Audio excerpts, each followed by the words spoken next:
Security firms across the country reportedly advised Americans to refrain from clicking on anything at all. The nation's top security specialists warned individuals to actively avoid any scrolling or swiping on the internet, and further urged Americans, as an added precaution, to steer clear of buttons, keyboards, and computer screens altogether. In other news, an employer botches a job interview. A date's flaws are coming at a woman faster than she can rationalize them, and a going out of business sign thanks a neighborhood for 3 months of no support whatsoever. Whether or not this video news summary eased the pain of your existence, you can now take solace in the fact that you're a few minutes closer to departing this meaningless world. For more, keep checking theonion.com. This is the Onion News Network. We're still not sure why you'd want to watch, but our video feed is streaming nightly for free at cam.freetalklive.com.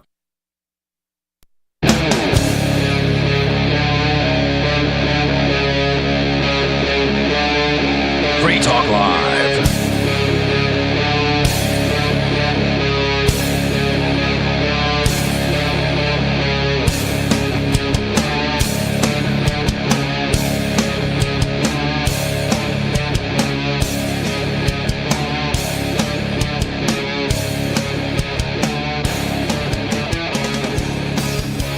It's Free Talk Live, talk radio that you control, and 603-283-6160 is the phone number here. That's 603-283-6160. And with you on Free Talk Live, you've got me, Bonnie. Oh, and I didn't unmute. And Mr. Penguin. I didn't unmute Mr. Penguin. One of these days, we're going to become professionals and actually get the hang of this.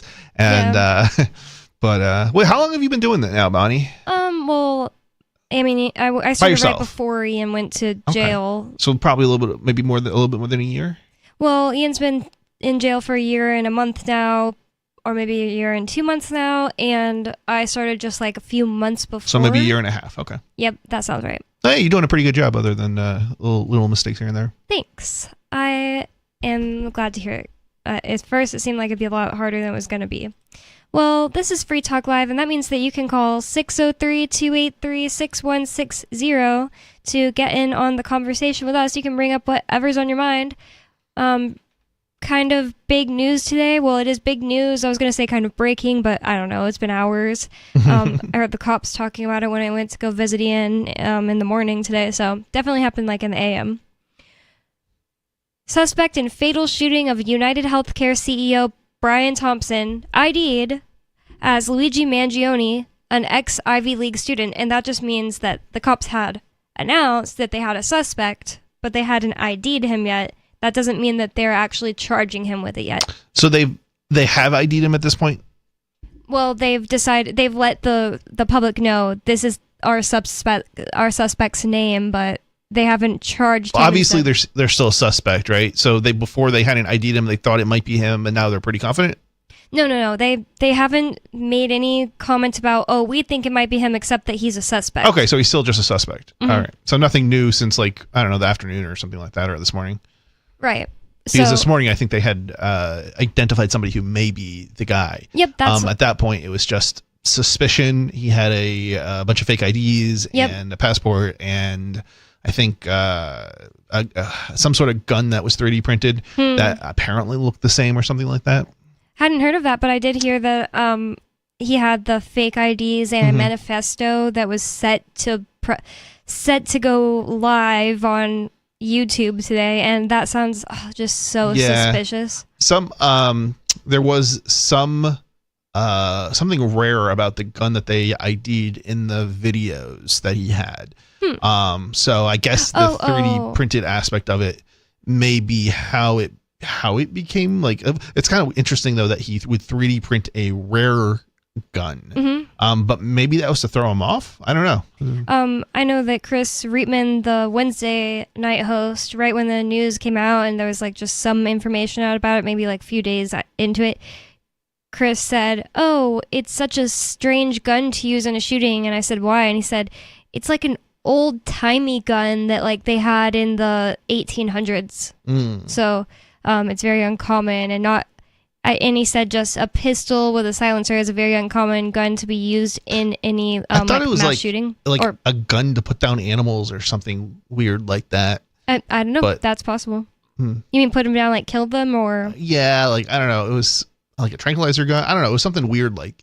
It's a pistol with a. It was a pistol. So like a real gun. hear. So you're probably the more accurate source here. If Chris Reedman said something in regards to it, because he probably knows more than guns, more about guns. Yeah. But yeah, my understanding was like it was something like for animals or something.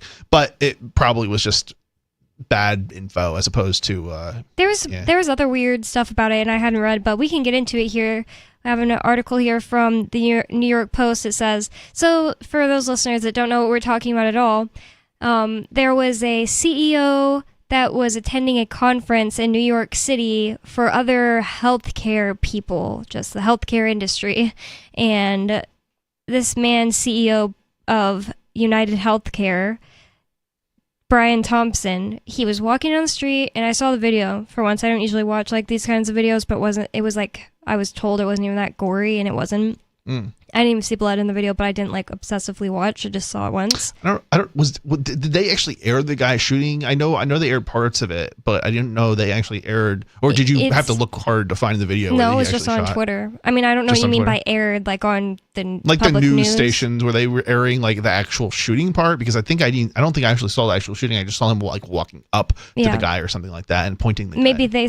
Maybe the news station stopped the video at a certain time. Like, could you see and tell that a bullet was shot from the gun? And like blood came out of some kind. That's the thing. I didn't like. I told you I watched it like once. I wasn't like, oh look, where's the blood? It's like a pretty grainy, dark, and he kind of goes. The man who dies kind of goes a little off screen. Yeah, he falls off screen. Okay, so you definitely saw more of it than I did. And he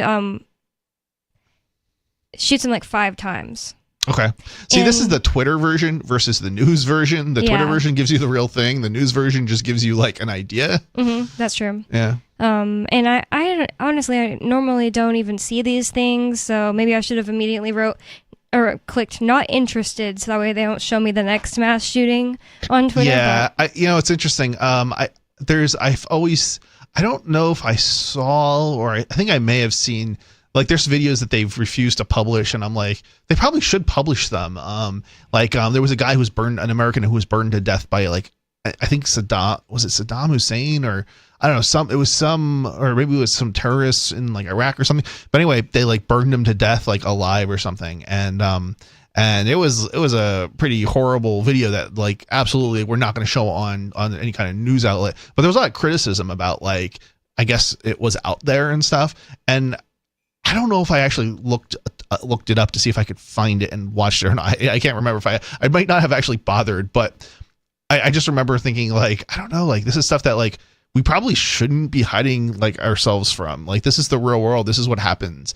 And it just does us kind of like society a disservice to try and hide this stuff. I don't really see how. Like if I had access to a horrible video, I wouldn't think people need to see this. Like if I was the only one, I wouldn't feel bad hiding it. What's okay? So what's I mean, have you watched a horror movie? Yeah, but that's not really the same. And would I feel bad if I was the only person with a copy of a horror movie and I was like, people need to see this? No, I don't think anybody would be worse off. Yeah, I don't know. And I'm not saying they'd be safer, that, like, you need to see they it, need me to do but that. It's like one of these things that's like, I mean, you're kind of hiding and protecting yourself from the real world. And I don't know. It seems like it may not be such a... I don't have to see someone die my whole entire life and I'll be fine. You know?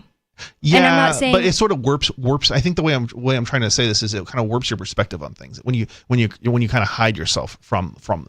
I don't think your perspective is warped from something that is extremely unlikely to ever see in real life. Like I'm extremely unlikely to ever see somebody burned to death. So sure, nobody's right. Like that's not going to affect you necessarily, but it's sort of it'll change your perspective once you've seen it. And that's not like necessary or necessarily good versus bad.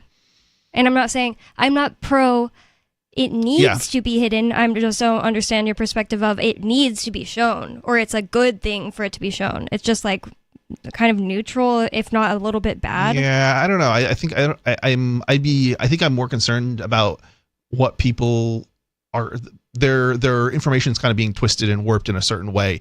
But if you see what actually happened, the real thing, it may not be what it's being portrayed. I think that it would be different if it was something where they're trying to make some kind of a bill based on it. Like if we're going to legislate based on something that happened and there's a video of it, but they won't show it to the people, bad. If it's just something awful that happened and there's nothing really to do about it happened, then I don't see how the world is better off with it, and we really need access to it. Let's all look it up. And I'm not saying it's worse off. Yeah, like I said, I mean, I don't think I did actually look it up, but that was more me being lazy probably. But yeah. But either way, you don't have to watch this video to understand what's going on here. And it's honestly like it's not even bad. Like unless you're extremely it's not even bad. You might want to rephrase that. Well, I mean, it's not even like it's not. You're not going to be not going to have nightmares over it. No. Yeah. I guess. If you've seen any action movie, not even like a horror movie, right, then it's just like that. The guy just kind of falls down, and if there is blood, it wasn't noticeable enough for me to keep track in my brain about that, like, oh, there was blood. No, I didn't note that, if that makes sense. So let's get into this guy who got arrested, the suspect. I'm not saying he's the guy who did it because he's not been found to be the guy who did it. The suspect nabbed in the killing of United Healthcare CEO Brian Thompson is an anti-capitalist Ivy League grad who liked online quotes from Unabomber Ted Kaczynski and seethed in a manifesto. These parasites had it coming. Law enforcement sources told the Post on Monday, which is, that's just what cops are saying. We don't know that that's true. We don't know that the guy said these parasites had it coming, that he was anti-capitalist. There's a lot of times stuff is manipulated too. Like this might have had nothing to do with like his views on, politics. It could have been more along the lines of, his family member or his family or a child died of his, or, who knows, because of the atrocities of United Healthcare. There's been a ton of complaints about United Healthcare and how they basically do business. And it's funny because it's not capitalist. It's definitely fascist. Yeah. The way they do business. There's something to be said about sometimes it's neither the government solution, it's neither the capitalist solution, it's the, let's see if I remember this, it is the, I don't want to say libertarian solution, it is the, what's the word I'm looking for, Bonnie here? I don't know. That's another word for basically the libertarian. Anarcho-capitalist? No. Voluntarist? That's it. It's a voluntarist solution. And basically what that means is that you can basically, do what you want. And there's no government regulations telling you what you have to do. And in our case, in the West, in the United States, we don't have a government solution, but we have a regulated solution, which prevents, me and my friends from getting together and covering my health bills and their health bills. Right. Whereas this is something that we actually used to have in the United States. It actually used to be the norm, where you take part in a group, a club of some kind, and then the club would cover your healthcare costs. But what we have today is a regulated solution in the United States where you have to get some sort of health insurance. There's like 5 religious entities, I think, that are excluded that have something more akin to the old system that you can join and then pay in to cover the costs of the groups. And other people aren't allowed to start something like that? It's illegal to start such a group because you didn't exist prior to like 19 And that's why the religious groups have exemption, because they existed already? And unfortunately, that means anybody who is not part of an organized religion is excluded, or anybody who's part of a religion that didn't have a group prior to a certain year that the regulations came into effect.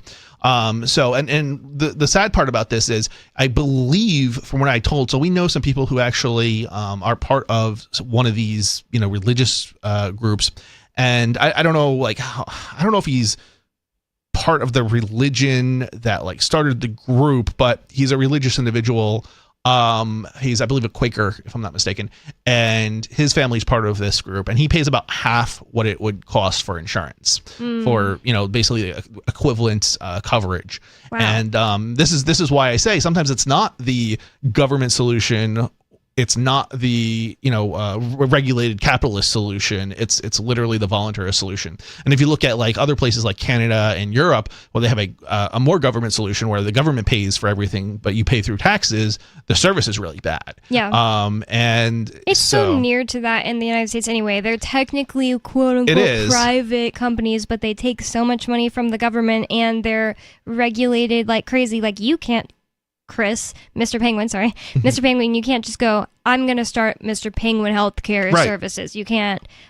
So therefore, it's just not capitalist at all. It's not like kind of capitalist. It's fascist. Yep. It's quote unquote companies that are approved by the government only, and then they're regulated by the government goons in order to make deals that work for all of them and make the most money for them at the expense of people who need healthcare. It's interesting. So this is kind of an interesting scenario here, I think, because so this guy was some sort of communist or socialist, and he's the shooter. Yeah, or supposedly, I guess, right? I mean, who knows what to believe when it comes to government? They always lie to us about what stuff, what's going on. But the point is, this guy appears to be, based on, at least if we take the government's word for it, let's just for the sake of argument say it's true, and he was some sort of socialist.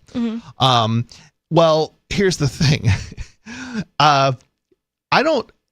He's fighting back, and this is something I respect people who stand up and fight back, and because most people won't. Most people are lazy. Most people are, they just, they take it. They want other people to do all the dirty work for them. Right, to do the dirty work, right? Well, this guy at least stood up and did something, and I certainly would not advocate murder, but it does beg the question of, was this murder? And I think in some respects you can go and you say, well, what is murder? Murder is a legal word, and it means to, intentionally murder somebody. And so he obviously murdered somebody legally. But the question is, was this in a sense, self-defense against a system? Because remember, this is regulated. You're forced to go to United Healthcare to get coverage because the government doesn't allow you any other option. Is this him defending himself or his family? I think that it is somewhat of a gray area, and I know a lot of libertarians would say 0% gray and it's 100% murder. Because what are the other options at the end of the day? When are things going to actually change? Like he needs to go through the government and vote his way into a free healthcare system. And imagine if like your family member had died because of it. It says right here he hated the medical community because of how it treated his sick relative. Okay, so there we go. So there was somebody close to him. So like this very well could be government manipulating things, turning into this fake socialist thing for us to hate socialists, or whatever. And they do this all the time. It's like they do this against libertarians. They'll do it against socialists. Anybody who does something bad, they'll turn into like, oh, this is because of their political beliefs, and it may have nothing to do with that. And they always have a manifesto. Right. Like, I mean, and it's true. He could have had a manifesto, but did it have anything to do with it? Who knows? On the line of they could be making all these facts, quote unquote, up about him. Today I saw there is this famous trans kind of model. I don't know if she or he goes by trans, but anyways, like a fashion model in New York City, and as soon as this person, Luigi Mangione, got named as the suspect, Pariah the doll posted, oh my gosh, he followed me, and he only had 5,000 followers at the time, and then people started massively following him, so then he had 86,000 followers, and the account, Luigi Mangione's account, unfollowed Pariah the doll in that time in like an hour. So somebody, he's in custody, but somebody went and unfollowed Pariah the doll from Luigi Mangione's account that they're going to use to say that's where he was liking Ted Kaczynski stuff. So who went on his account and unfollowed Pariah the doll?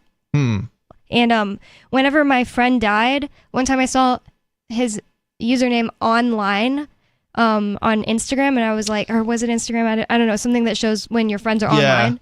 And then the only thing we could all think of when I was telling people, like I screenshot, I was like, what's going on? Why do you think?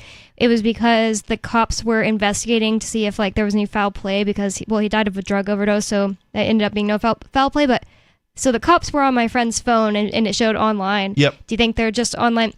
even if they're on this guy's account looking for stuff, why are they unfollowing people? That's just weird. Yeah, so some of that, like when it says somebody's online, that's actually not accurate. Maybe that's so. It's like I mean, I totally get it, and it very likely could have been police or something like that. But there could be other explanations for it as well. That it's just basically a just fluke. not accurate. Yeah, just not accurate. So yeah, these are all things I think are things you should definitely consider because. But this can't be a fluke. There's not flukes, at least probably less often, where your account just unfollows somebody without meaning to. I mean, it's probably a lot less likely, where this account just he's in custody and he unfollowed someone. Well, you know what? I don't know. This is Twitter, so I know that happens with YouTube. People like the YouTube system, will when they dislike an account, they'll have people who subscribed to your channel unsubscribe. They'll just randomly unsubscribe people. That happened from to your me channel. With Armored Skeptic. There were multiple times where I was like, I haven't seen a video from him in a while, and I go look and I was unsubscribed. Yeah, well, when I didn't do it. Right. And so you do have to be a little bit skeptical sometimes of things, and it's sometimes things are not what they appear. What I think this really, for somebody to go through this much effort. This guy clearly had a message, whether he had a manifesto or not. He had a message, and I think it's important to actually look and see what was that message. Do you remember what was inscribed on the casing? I think it was for this. It was deny, dispose. Oh, I forgot the last one. It was 3 D words, and they have to do deny, dispose, defend. They have to do depose. with. Depose, not dispose. Yeah. They have to do with the people that hate the medical community, the healthcare industry. Well, so my understanding is it's a little bit more complicated than that. What do you mean? What that is the it's what they do in practice to not have to pay out when it comes to medical insurance that you've subscribed to, right? So they're supposed to pay for things, but when things get very expensive, they don't make any excuse. Right, they don't want to pay for them, and so the first thing they do is what was it? It was the order of it? It was deny. So first they deny you, right? They deny your bill or whatever, and force you to pay it basically. Then depose. I think depose is in regards to a legal word, which basically means they'll interview you from a legal context because I guess because there's a lawsuit, and then defend is meaning if you sue them over it, they will then have the lawyers basically defend them from having to pay out. Oh, okay. So that makes a lot more sense. Yeah, and the whole point of this is it's very unethical because you've got what you think is an agreement that you've been paying into so that they cover your medical expenses. But the problem is when in reality they do not do that. They're not honoring that agreement. Ian said that this company was denying more than 50% of the claims.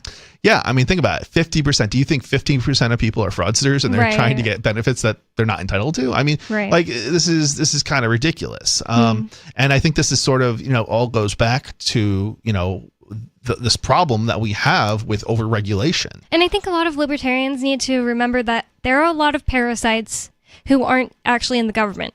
Lawyers are parasites. Yeah. They're not literally in the government. A lot of finance people, parasites, and they're not necessarily actually working for the government directly, but the healthcare industry. They're benefiting from the government, though, for sure. Exactly. Yeah. 603. Definitely lawyers. Yeah, definitely lawyers. 603-283-6160. It's Free Talk Live. More coming up. What do you think about this? Do you think this guy did it? Is this whole thing some kind of a government psyop? More on Free Talk Live coming up. Don't go anywhere.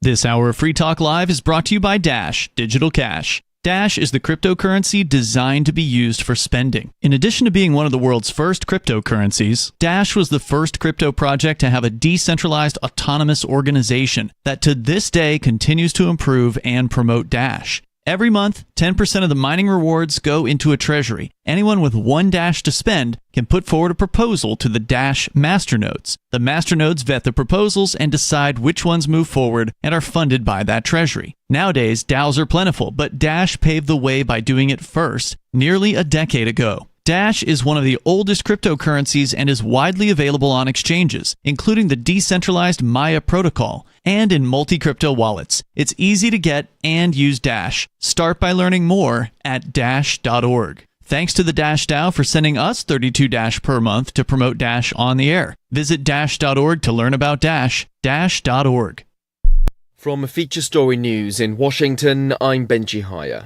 The international community is calling for stability in the Middle East after rebels ousted longtime Syrian dictator Bashar al-Assad, who oversaw a deadly and devastating civil war during his regime.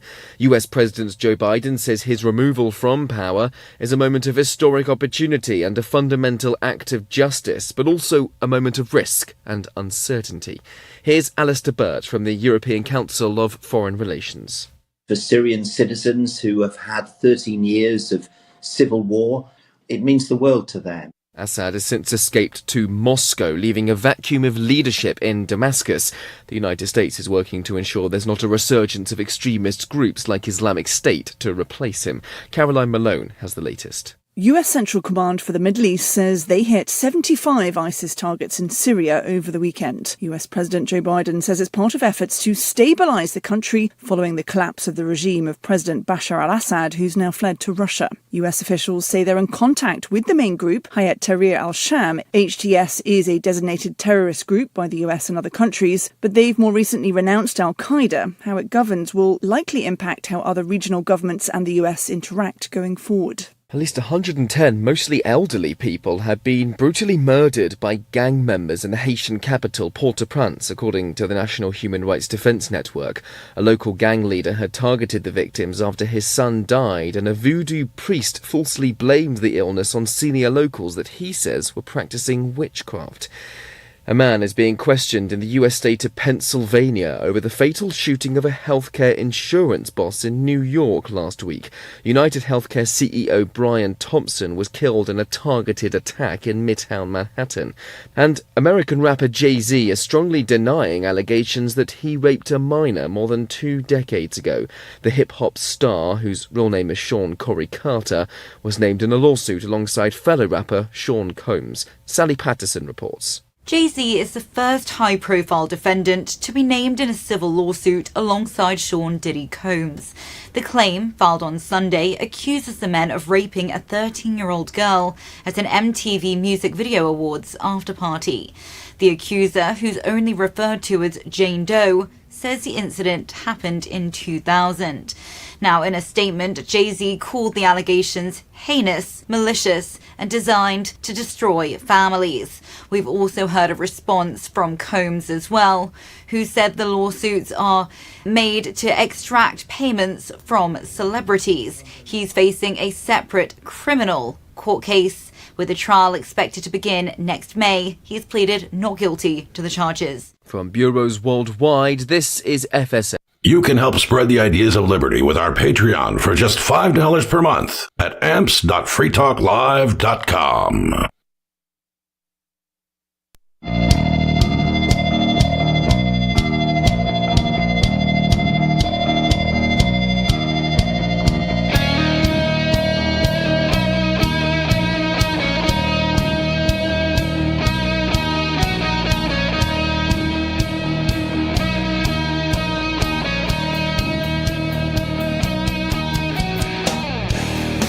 It's Free Talk Live, talk radio that you control, and 603-283-6160 is the phone number here. That's 603-283-6160. You can bring up whatever is on your mind, even if you're Skeeter.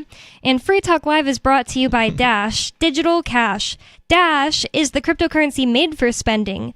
You can pay your bills with Dash at spritz.finance. Plus, they can send dollars to your bank if you still need those for something.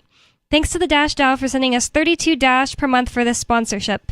It's easy to get and use Dash. You can learn more at dash.org. That's dash.org. And with you on Free Talk Live, you've got me, Bonnie. And Mr. Penguin.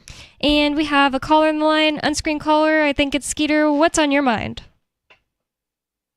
Good thing there's a lot of cameras that invade our privacy so we could catch this guy and Roger Ver. I don't like I don't like that there's a lot of cameras to catch this You don't guy like or anyone catching else. criminals, Really? Bonnie? No. I mean, not really. here's the thing: they can investigate crime without the cameras. Yeah, like You it's don't- freaking this is just- Shanghai and This is New just York one City. aspect of a investigation. And besides, How those many cameras more don't prove criminals, though, anything. do we catch because of these? Skeeter, those cameras don't prove anything. When you compare the pictures, it's just like that guy's eyeballs look. It could absolutely be my ex-husband from his eyeballs, and then It and at that's least brings us a suspect. nearly all you have. That And then looks there's like the him. one picture of him smiling, and You know what it's the problem black and is, though? white Not and enough far cameras. away. Whatever. You know So why silly. we can't really match them? Because we don't have enough cameras That's that silly. watch us everywhere we go, that know where we are at every second of the day. I would stay far away from New York City in that market knew case. Catching one bad guy, It would disincentivize for the all- violation of virtually all everyone's crime. privacy seems a little bit absurd. Yeah, that's why we have the Fourth Amendment. It's like, yeah, I understand. Like, I'm not anti-camera, No, but like that's the a amount of government cameras rule, that we have are just absurd. No. I mean, they That's a literally were government- able to track this the guy Fourth throughout the Amendment entire is a city, and there's something seriously wrong with that. What do you have, like That's a not peeping? It's like something that's wrong like with that. peeping tom kind of Yeah. activity, right? Like, Yeah, you wanna I be a mean, peeping is Tom? that what you are? Are you a peeping tom? Maybe. Ew. I don't want to answer that. I You said plead the fifth. maybe. You answered. Yeah. But I really wanted to talk about something else. I wanted to talk about the quote unquote good of insurance itself. I claim, using evolutionary capitalist analysis, that the true market, a pure market system, will not provide insurance or restitution. A what market Because- system? A true market. he's What's saying. a true market system? Pure market. If you were to remove government, You mean a and free you were to market? let the market. No, a true market is not a free one, because the true market will not adopt Lockean rights and the non-aggression principle. It will violate the non-aggression principle when it maximizes production or increases production. All right, at least I am relative not to following a- you at all. Are He you? believes that a free market is not truly the most pure form of a market because people will choose to violate the non-aggression principle, and that's just an assumption and Yeah. silly. The market will. The demand for aggression. Another way to put it is the demand for aggression will not be zero. Well, let me I don't tell- think let me tell the you why- free market is intended to root out, all aggression. No, doesn't have an That's what intention. ANCAPs claim. That's what ANCAPs claim their I'm ideal system skeptical will anybody be. would claim that. I don't know anybody who claims that. I mean, a capitalist system That's doesn't root another out aggression But either. in a free a socialist market- system doesn't root out aggression either. In a free market system, you have an incentive to not harm other people because it can come back to bite you very easily. But that doesn't You mean also- the you will also point have- is to root it out. Yeah. But you will also have incentive to aggress against people. That's purely rational. Like, for instance, Yeah, but that's independent of whether transferring- you have a free market system or not. I mean, we're all incentivized to aggress upon each other. No, but the thing is that this aggression will be evolution. What game theory calls evolutionarily stable, right? It will be not only profitable for the person aggressing, but profitable for society, and in a sense, it will be considered moral and sanctioned by the market, even if all the participants in the market know that it happens, they'll all be okay with it. That And nothing it will works like be- that right now, and there's plenty of aggression against people. Like, Yeah. for example, Well, this you know why? healthcare situation, this guy got killed, and then people were cheering it on because the guy was, bad to tons of people, You know and then why? he got killed. And the thing is, I understand that people will do things like that and then turn around and be happy when somebody's getting aggressed upon for their own good, but that's just... That's because See, you can't keep pointing that things don't happen right now in this context, because we're in a system that incentivizes bad things, right? But I'm talking about once you remove, government and democratic decision making. But the thing is, things will you're saying a gravitate not towards- free market, and we live in a not free market. We live in a controlled, regulated, S show. So you can't, System. Yeah. So I'm saying you can't point to real world. You can't point to current real world examples. I can only because, point to they're in your made up scenario and then only say things that are true in your head. Okay, got it. I think if this, it's not in my head. It's not in my head. You can prove it. You can. I think this guy would not have been justified in committing murder if we lived in an actual free market system, because then he would not have been forced to go through a system. You could have went to any other company. The thing is, right now, he probably could have went to like 2 other companies. That resulted in a relative dying or being injured. Or whenever I was on Obamacare, they gave me like 3 options and they all sucked. Oh, yeah. I know somebody who was on Obamacare too. And they actually were told they had to drive like an hour to get to an appointment. Then they were denied coverage because the doctor did stop taking Obamacare or whatever. Yeah. And because it was terrible for everybody. And then it was like, okay, well, now I have to drive 3 hours to get to someplace. And mind you, this is somebody who didn't even have enough money to like have a car or a roof over his head, which is why he's on Obamacare. So it's like, well, what good is coverage if you can't get it? Yeah. And I already looked it up. United But you're forced Healthcare, to pay for it. Right. And I already looked it up. United Healthcare was Obamacare, worked with them. I want to get back to my point.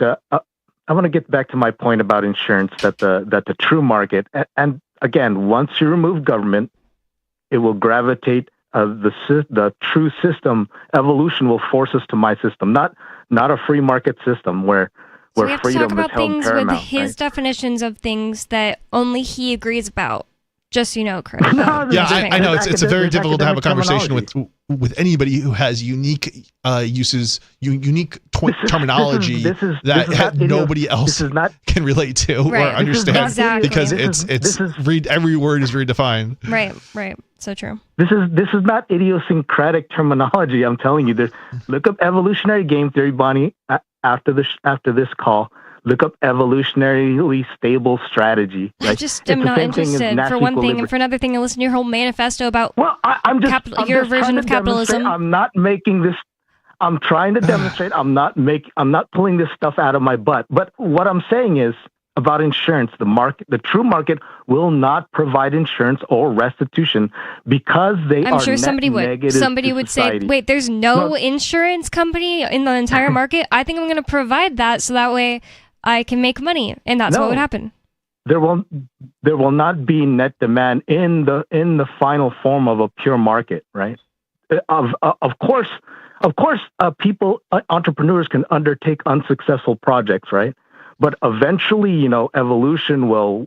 Not every insurance company relies on the government for their existence. I understand that's the case with flood. Let's back up a moment and talk about New Hampshire specifically, because New Hampshire has car insurance, but we don't have mandated car insurance like every other state. Right, I have car insurance. Right, and New Hampshire has got one of the cheapest car insurance options in the country because it's competing with zero. When you have to compete with zero, in other words, people not having any insurance, which is something that's actually a common thing across the United States, but unlike other states, in New Jersey, because the car insurance companies have to compete with zero, and that's a huge point in his situation. A low cost car insurance, so that we have a larger just the fact number that it of people. At all. We have a larger percentage of our population with car insurance than without.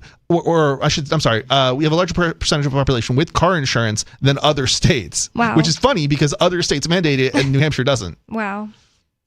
I'm specifically not talking about government subsidies with insurance. I'm talking about what happens when you remove all government subsidies or mandates. We were just saying that. We were just giving you an example. We were giving you an example of New Hampshire does not subsidize or require insurance in it, yet it still exists here. You do not. I can drive my vehicle without having insurance in New Hampshire. I'm saying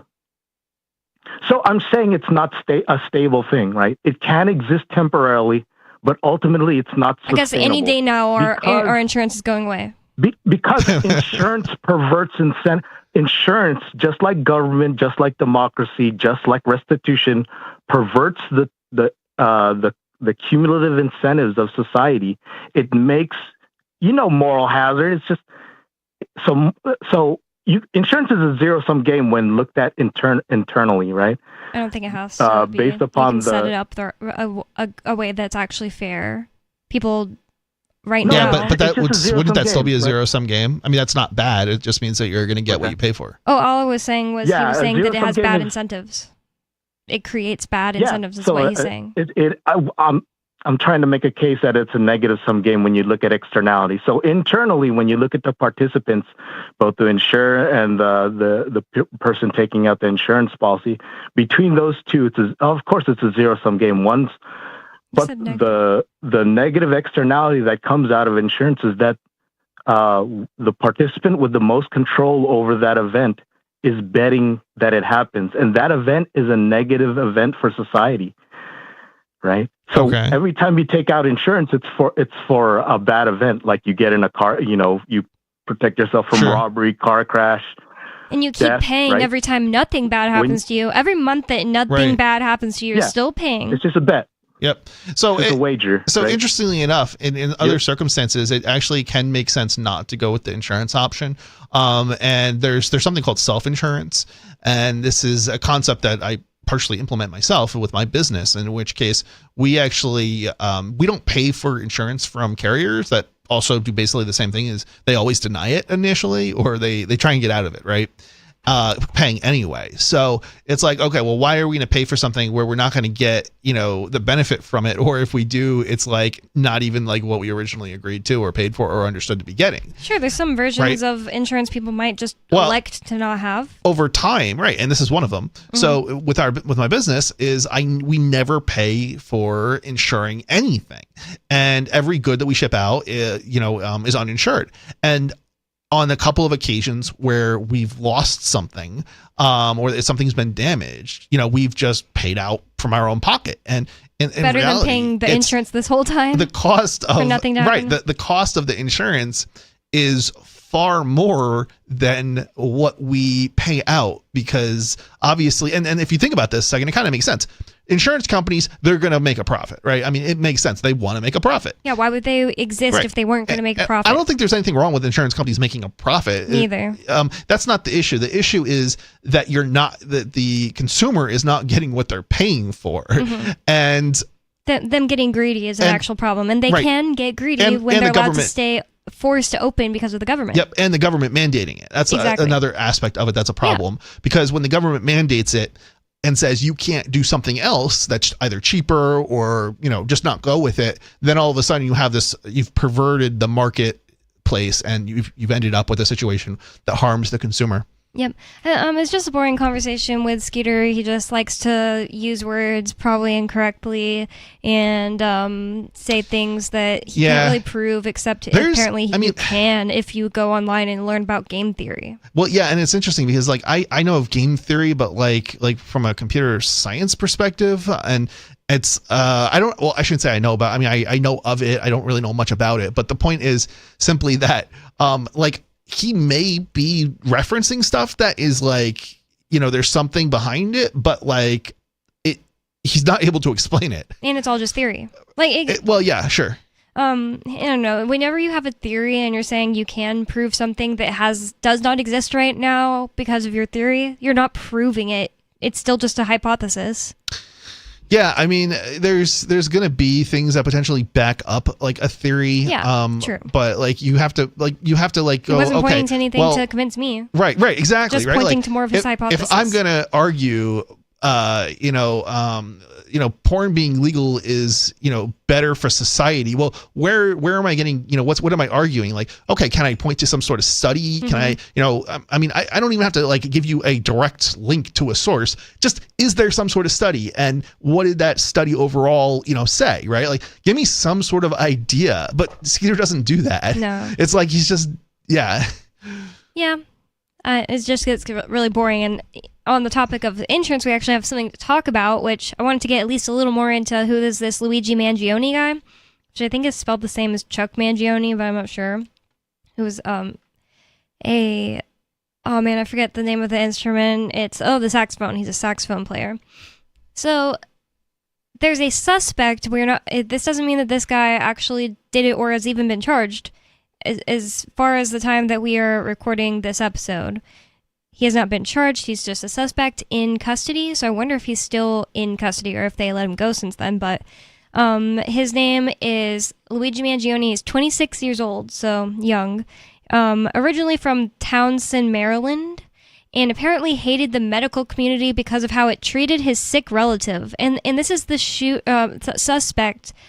This is the person they suspect of shooting Brian Thompson, the United Healthcare CEO in New York just last week.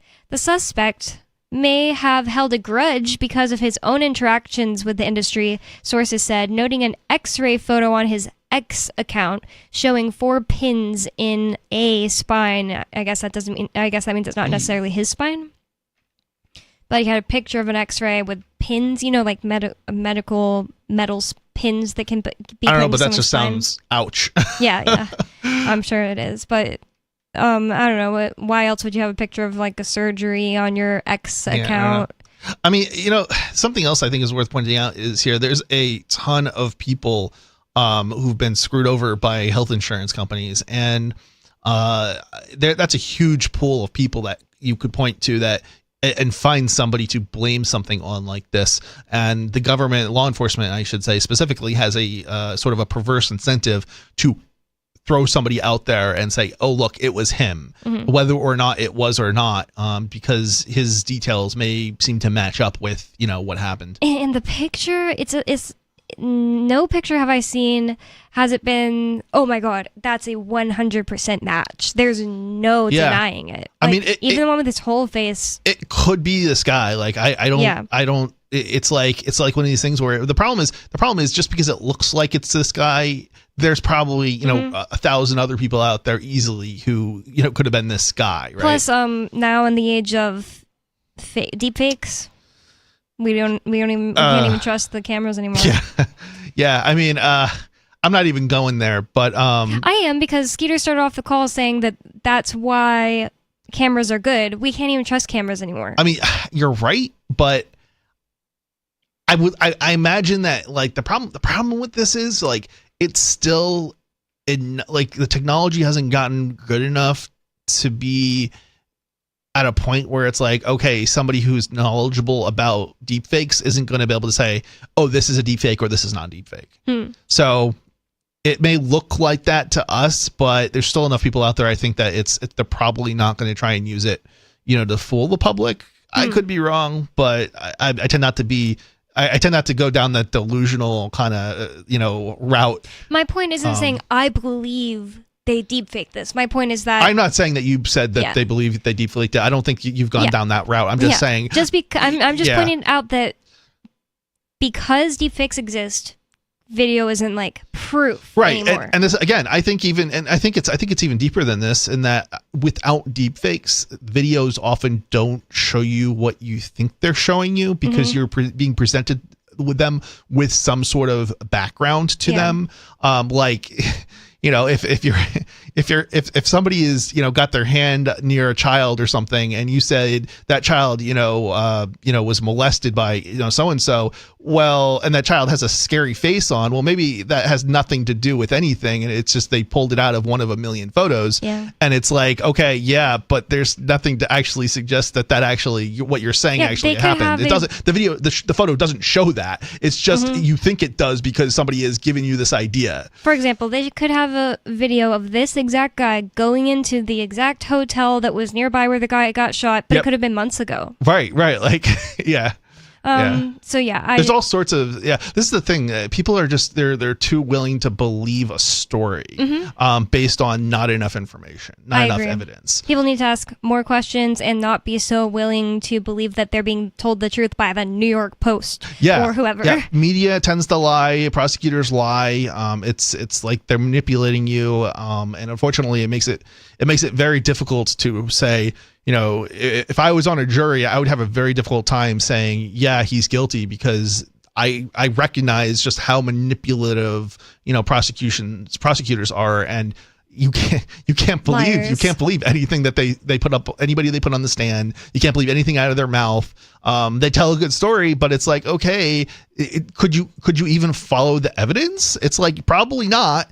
They'll just throw so much stuff at you. They just throw so much at you. It's like, you can't follow it. And it's like, even when you know what happened and the details, it's like, it's often hard to follow a case. Yeah. So it's like, how are these people on the jury going to follow the case? They're not. They're just going to vote based on emotion. Yeah, I want to get out of here too. I've seen it. Yeah. I've seen plenty of trials, firsthand at the state level and one at the federal level. And it's so obvious. It's so, to anybody who is, half a brain that is gone to enough court cases, you can see the emotions on their face, like the boring times of the the trial when all of the defendant's friends are really wrapped up in watching what's going on the screen, and all the jurors are like rifling through their purses and looking bored and looking like they're falling asleep, and the judge looks like he's falling asleep. Yeah. This is kind of a ridiculous piece of, I guess they're using it as evidence. It says Mangione, who hails from a wealthy, well-known Maryland family with a cousin in the state legislature, had 5 books involving chronic pain on his reading list on his Goodreads account. So they're saying just because this guy was reading about chronic back pain, or interested in reading about chronic back pain, that could be evidence that he was mad at the United Healthcare CEO. That's their basis for this? That's just, they're giving multiple different, like, oh, and look at this. He had a picture of an X-ray. I mean, it seems a bit absurd given that there's plenty. I mean, you're probably talking about, I mean, the United States is something like 330 million people or something like that. Mm-hmm. That's probably like half the population. That's, I mean, you definitely take a look at the age like breakdown. That has back pain, you're saying? Yeah, age breakdown. Anybody over, 40 has probably got back pain. So that's going to be a huge percentage of the population of the United States. So ridiculous. It lists all the titles, which I'm not going to list, and then it says they were added to his virtual bookshelf between May 2002 and February 2023. So what? I know. So what? It doesn't tell you anything. I mean, you have to have enough points that like match up like perfectly, and it's like when they apply to so many people, even when you have multiple points that match up, it's not enough. You've got to have something much more specific that only applies to a very small percentage of the population, and then have multiple points there, because unless you have that, it's not enough to go like, oh, this may actually be the right person. Yeah, that's just kind of ridiculous. It says high school friends said that they were shocked to learn the one-time prep school valedictorian and stellar University of Penn graduate may have been struggling, and even more stunned to learn of his bust tied to the Slay case. That's such a dumb... They're saying that he got arrested.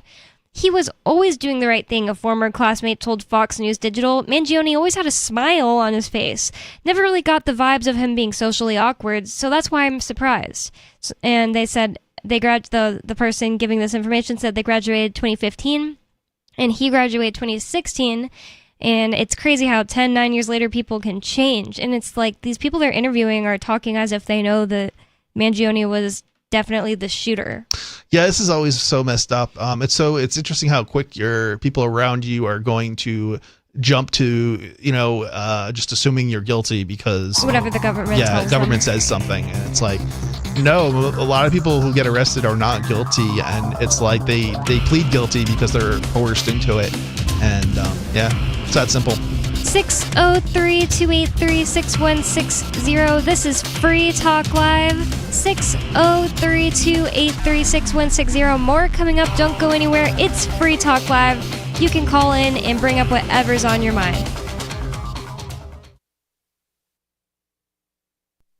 On Free Talk Live, we're bringing people to the ideas of liberty every day. From wrestling superstars like Glenn Jacobs. You guys really are having an impact, I believe. Like I said, a lot of where I am now is due to listening to Free Talk Live. You changed my mind on some very important issues years ago. To random people tuning in on the radio. I was kind of stuck in the left-right paradigm. I heard your show by chance on a Saturday night. From there, I went on, joined the Free State Project, and become an amplifier. So, I mean, that's really the reason why I amp is because I know that if it wasn't for you guys being on as many stations as you are, I never would have found the ideas of liberty. You can help more people hear the message of liberty by joining Free Talk Live's AMPS program on Patreon for as little as $5 a month. And you'll get access to special perks. Visit amps.freetalklive.com, amps.freetalklive.com. Should you be able to earn an honest living free from senseless government interference? The Institute for Justice thinks so. That's why we've spent years defending hard-working men and women from pointless government regulations. Nationwide, IJ has created opportunity by reducing government power, but there is still more work to be done. Visit our website today at ij.org. Let IJ take care of the government so you can take care of your business. What if you want to hear the latest episode of Free Talk Live, but all you have is your phone, you forgot to download our archive, and you have no data connection? you can call our Listen line at 641-793-0191. That's a long-distance number, so you may incur charges. If not, listen as long as you want. 641-793-0191. The Free Talk Live Listen line, 641-793-0191. You're listening to the live edition of Free Talk Live. Hour number 2 is next, after the news, here on the Liberty Radio Network at LRN.FM. From Feature Story News in Washington, I'm Benji Haya. The international community is calling for stability in the Middle East after rebels ousted longtime Syrian dictator Bashar al-Assad, who oversaw a deadly and devastating civil war during his regime.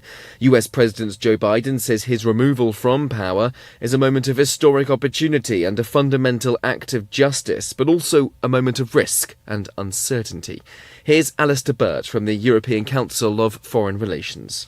For Syrian citizens who have had 13 years of civil war, it means the world to them. Assad has since escaped to Moscow, leaving a vacuum of leadership in Damascus. The United States is working to ensure there's not a resurgence of extremist groups like Islamic State to replace him. Caroline Malone has the latest. US Central Command for the Middle East says they hit 75 ISIS targets in Syria over the weekend. US President Joe Biden says it's part of efforts to stabilise the country following the collapse of the regime of President Bashar al-Assad, who's now fled to Russia. US officials say they're in contact with the main group, Hayat Tahrir al-Sham. HTS is a designated terrorist group by the US and other countries, but they've more recently renounced al-Qaeda. How it governs will likely impact how other regional governments and the US interact going forward. At least 110 mostly elderly people have been brutally murdered by gang members in the Haitian capital, Port-au-Prince, according to the National Human Rights Defense Network. A local gang leader had targeted the victims after his son died, and a voodoo priest falsely blamed the illness on senior locals that he says were practicing witchcraft. A man is being questioned in the US state of Pennsylvania over the fatal shooting of a healthcare insurance boss in New York last week. United Healthcare CEO Brian Thompson was killed in a targeted attack in Midtown Manhattan. And American rapper Jay-Z is strongly denying allegations that he raped a minor more than 2 decades ago. The hip-hop star, whose real name is Sean Corey Carter, was named in a lawsuit alongside fellow rapper Sean Combs. Sally Patterson reports. Jay-Z is the first high-profile defendant to be named in a civil lawsuit alongside Sean Diddy Combs. The claim, filed on Sunday, accuses the men of raping a 13-year-old girl at an MTV Music Video Awards after-party. The accuser, who's only referred to as Jane Doe, says the incident happened in 2000. Now, in a statement, Jay-Z called the allegations heinous, malicious, and designed to destroy families. We've also heard a response from Combs as well, who said the lawsuits are made to extract payments from celebrities. He's facing a separate criminal court case, with the trial expected to begin next May. He has pleaded not guilty to the charges. From bureaus worldwide, this is FSN. With FSN Spotlight, I'm Simon Marks, with more on the weekend's extraordinary events in Syria and the sweeping from power of dictator Bashar al-Assad. US President-elect Donald Trump said over the weekend that he does not believe the United States should be playing any role, arguing on social media that this is not our fight. But in fact, the US is already deeply engaged in Syrian affairs. There are 900 troops in the northeast of the country supporting Kurdish fighters there, and American sanctions on Syria's oil and gas sectors are so comprehensive that to all intents and purposes it has a stranglehold over the country's economy. Joshua Landis heads the Center for Middle East Studies at the University of Oklahoma. There are heavy American sanctions on this. America owns all the oil and gas, so that's not coming to the Syrian government. And so Assad has not been able to rebuild. We'll have to see what the new one brings and whether America will lift those sanctions, return oil and gas to the Damascus, or keep it for the Kurds. These are going to be big questions. They're going to look to the international community to lift those sanctions. He spoke to Canada's CBC. Many observers believe that after Bashar al-Assad and members of his minority Alawite sect in Syria, the Kurds may be the biggest losers from this weekend's events, with Turkey watching closely and hoping to neutralise Kurdish hopes for autonomy. With FSN Spotlight, I'm Simon Marks. Quick reminder of our top stories. The United States is calling for stability in the Middle East after rebels ousted longtime Syrian dictator Bashar al-Assad, who oversaw a deadly and devastating civil war during his regime. At least 110 mostly elderly people had been murdered by gang members in the Haitian capital Port-au-Prince, and American rapper Jay-Z is strongly denying allegations that he raped a minor. That's the latest feature story news. I'm Benji Haya in Washington. Could dropping bombs on Afghans without warning from terrifying robot airplanes that fly themselves actually hurt America's efforts to stabilize Afghanistan? It's complicated. No, not at all. Actually, I think we need to stay the course. You don't change horses midstream, and you don't stop firing missiles from unseen death droids soaring high above the clouds just because a couple of schools get blown up. We have got to find another way to obliterate this population. What about flaming bulldozers or 50-foot-tall tanks? Let's do what we can for these civilians. I mean, why not name the drones Billy or Steve to make them seem less dispassionate? Oh, that is a terrible idea. Billy is a horrible name for a drone. They're now developing a 40-foot robot that actually looks more like an American soldier and also sprays lasers out of his eyes. Well, at least that's a step forward. Hey, look, as long as it fires missiles and bombs with very little accuracy and 0 Americans are at threat, I'm all for it. Good point. They should give it funny, floppy arms. Yes. Oh, it should spray candy out of its chest a few minutes before it starts shooting everything. This is the Onion News Network. Yep, we still do email. Drop your email address in the entry box at freetalklive.com, and you'll be kept in the loop with Free Talk Live.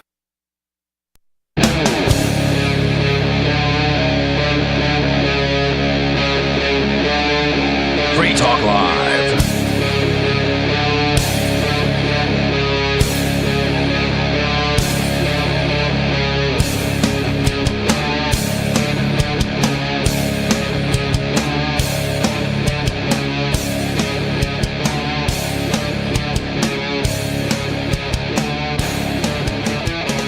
It's Free Talk Live, talk radio that you control, and 603-283-6160 is the phone number. That's 603-283-6160, and not your keys, not your Bitcoin, is a lesson that too many people have learned the hard way. It's always best to get your crypto into a wallet that you control, but not all wallets are equal. Many of our hosts have been using Edge for years to manage crypto, and there just aren't many wallets to compare. Featuring a unique login system that makes it easier for you to access your crypto from multiple devices, Edge is designed to be user-friendly. In a space that can be notoriously difficult for non-tech people, Edge is a valuable tool for novices and experts alike. You can learn more at edge.app, that's edge.app, which features a link at the top for those who wish to learn more about crypto and wallets. Thank you to Edge for sponsoring Free Talk Live, and again, to learn more, visit edge.app. And with you on Free Talk Live tonight, you've got me, Bonnie. And Mr. Penguin. And we have a caller on the line, so I'm going to go right to the phones and the fun. Tim in Florida, you're on Free Talk Live. What's on your mind? A bit of stuff. How are you doing tonight? Did you say a bit of snow? A bunch of different stuff. Oh, stuff. Well, it is snowing here. United. What's that? Oh, I thought you had said snow, and I just said it's snowing here, but you had said stuff, a bit of stuff.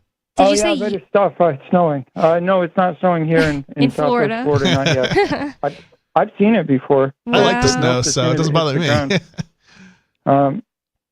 I lived in Arizona, too, and I saw it snow one time in Arizona. I saw it snow a few times in San Antonio. Last time it didn't stick, it just snowed, and we were all out there like, oh my gosh. But what you actually came to talk about, Tim, you said you have United Healthcare insurance? Yeah, I do, but I passed through San Antonio. I didn't know that's where you're from. I used to pass through here on a Greyhound bus going back and forth from Florida to Arizona to see my dad or move there for a while and then move back. It's a nice every city. time I go to San Antonio, well, there was one story on the El Paso state. Oh, I'm getting San Antonio. Okay, San Antonio is the station that had the, what did they have? They had the tamales in the station, and then the other one, I think it was El Paso. No, I'm getting them mixed up. I don't know. I've never been on a Greyhound bus from San Antonio. They have the Riverwalk there. That sounds like such an awful experience. Well, there was a lady that used to come on the bus, and she would sell people tamales. That's awesome. I would always buy tamales. It the same lady every time. That's awesome. Until Probably they started good. cracking down. Yeah. They started cracking down on her for selling tamales on the bus? Well, not on her, but I think just when they, like all the political stuff, that they stopped letting people, because it's a public transportation, it's covered by the TSA. Was it COVID 2020 stuff? Oh, probably way before that. I didn't see it anymore. It just stopped. Anyway, that's a lot of memories. That's The things the government has taken from us. Yeah, Plus tamales. Yeah. So what did you decide to call in about? Oh, well, no, I heard what you were talking about, and I had some thoughts. Don't know that they'll be well received, but I'm thinking of Marilyn Manson. He had a song, I think it might have been called the Fight Song, but the lyric was, the death Aria of one would is the death of one is a tragedy. The death of millions is just a statistic. Oh, yeah. It's a quote. And it blows my mind. And it blows my mind the time you'll spend on these celebrity intrigues like the United Healthcare guy. Oh, yeah. He shouldn't have been shot. But you just can't be bothered to cover. And I get it on a psychological level. You just can't be bothered to cover the decimation being committed against multiple people. Well, we have. That's the thing. We have covered it. It's just not something I'm going to talk about every day when it's happening every day. This is one of the reasons why I like to, take these stories that are in the news and lead them into what's wrong with the picture, right? That's so true. That's the only reason I talk about this. It's not really we're talking about this guy dying. Right. Why did he die? Shooting is never something I talk about. Right. Like, why did he die? What led to this? Why did somebody feel the need to shoot, you could spend all day just telling everyone, and then this guy's name was Muhammad Ali. Nobody wants to hear what the problem is, what the underlying problem is. They're just all obsessed with this guy being shot. And it's like, well, how can we stop this from happening in the future? It's like, clearly what we're doing is not, stopping the problem. We're solving the problem. There's something else going on here. And it really is a bigger picture. And what has brought this to attention is that there are millions and millions of people who are being denied coverage that they've legitimately paid for, and they're not getting it from their health insurance companies. Yep. And United Healthcare is apparently one of the ones that are maybe one of the worst, it sounds like. Yeah, apparently. Yeah. Yeah, and I'm not saying this story is intentionally put out there to be a distraction. This is a real situation that, people are cheering on, by the way. I'm not saying you are. But there are people, especially in New York, that are cheering on, and people that feel they've been wrong. They're like, oh, yeah, forget that guy. But that's the story today, and whether or not it was intentionally meant to be a distraction again. And I'm not saying what I'm about to tell you is the only thing going on. It's not. But it's like, here's a news story from today nobody's heard. Israel strikes flour distribution line, kills 50 across Gaza. And just a real quick clip, dozens of Palestinians, including women and children, have been killed in Israel. Attacks in Gaza, health authorities say, as power outages threaten the lives of more than 100 patients at a hospital in the besieged territories north. Gaza's health ministry said on Monday that 50 people were killed the previous day and 84 others were injured as Israeli forces committed 3 massacres in the territory. We're worried about this guy, the CEO, because an insurance company is supposedly screwing people in the United States. And I'm not saying it's so or it's not so. And people are cheering that on. Yeah, I think what you're demonstrating here is that the reason people read or watch the news is it's really they're an entertainment company. It's all about the entertainment. And what you're reading isn't interesting. It's not new, right? Whereas this is new, and that's been overdone. And so no, I'm going back to that quote. The death of one is a tragedy. The death of millions is just sure. Well, yeah, it is. It's what you're saying. Yeah. It's because people are tired of it, and I guess the CEO is a new thing. Yep. And so. And we have talked so much on Free Talk Live about, I think, the illegitimacy of creating a state just by dictate, I guess you'd say, in Israel, and how it's led to, in the treatment of the people that live in Gaza, and how they've made people grow up and all become basically criminals because they criminalize everything and also make people live in poverty, and then they dehumanize people, and then they want the whole world to think it's fine that they're genociding him. We have talked about this. It's just like I can't talk about it every day. It's so hard to understand how you can blame a group of a population for horrible atrocities when that population has been abused for 50 more than 50 years to such a degree that their only option is to act out in terror. And the great thing about Free Talk Live is that people can call in whenever they want a subject talked about. Yeah. And if I could just have a kind of a last thought on this. My big thing is, yes, I knew some people from Gazan Americans, but I've known Lebanese Americans.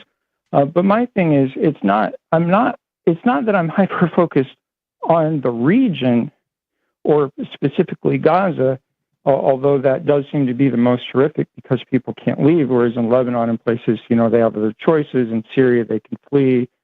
In West Bank, they can flee. Yep. So there's a big difference, but this is only the beginning, and it is coming here. Israel is basically, if you don't believe in the 7 Noahide laws, their prophecies in the Jewish religion, their prophecies are saying they're going to get rid of 2/3 of Edom. Who is Edom? Edom was a place in ancient times, allegedly, and then they identified Rome as Edom, the enemy of Israel at the time, the occupier of Israel at the time. And so they created Christianity to tame the Romans, to tame the pagans, and to get them to worship a Jewish man. Okay? And anybody that doesn't believe in the 7 Noahide laws and doesn't follow the 7 Noahide laws, their plan is to get rid of us. And people really need to start paying attention to Gaza because it's the canary in the coal mine. This is only the beginning. Well, I hear where you're coming from. I hadn't heard of those laws or anything like that, and it does seem like the people who are in the group that call themselves Zionists have some dangerous ideologies. Like they believe they're the chosen people, and they believe that God is going to come back and make the whole world for them. Doesn't that sound very much like Hitler and his propaganda with the 1,000-year regime or whatever it was? Yeah, but it's fine because they're the real chosen people. Right. Just like everybody I'm the thinking they're the chosen chosen people just seems like I don't know. It just seems like it's bound to ask for warring, causing wars and things of that nature. But we do have another caller on the line. Thanks for the call, Tim in Florida. We have Turd Ferguson in Pennsylvania. Turd, you're on Free Talk Live. What's on your mind? Oh, and I forgot to say, I was in Pennsylvania last week. I went to Valley Forge. Oh, very cool. And I got a mug. I'm bummed out you didn't hit me up. We probably could have gotten lunch together. I'm bummed. I'm very disappointed. But it's okay. I just wanted to say, first of all, I don't know what the hell that guy was talking about, first of all. And, I'm so sick and tired of people, especially people on the left, who are making excuses for this maniac, this piece of crap, who gunned down an innocent person on the street just because he's a CEO. And by the way, all these people should be they're turning their ire on someone who. But isn't the Wait, just let him. He's almost done.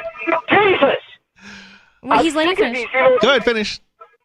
I'm sick of these people turning their ire on members of the free market who are just following what the government has made the government and society has made the economic incentives to be. The fact and people following them, and then once they do, they get mad at the person following the economic incentives and not the government who specifically made it post-Obamacare the health insurance system that's so screwed up. And by the way, these are all the same people who, I just want my health insurance, my free health insurance so much. Mm-hmm. True. And it's Barack Obama and Obamacare, and by the way, the Heritage Foundation, who they also claim to hate based on Project 2025. Only problem is Heritage Foundation wrote Obamacare. I have a pretty big problem with their argument, but I'm so sick of these people going, Luigi Mangio, he's just an innocent little baby angel. He didn't do nothing. He didn't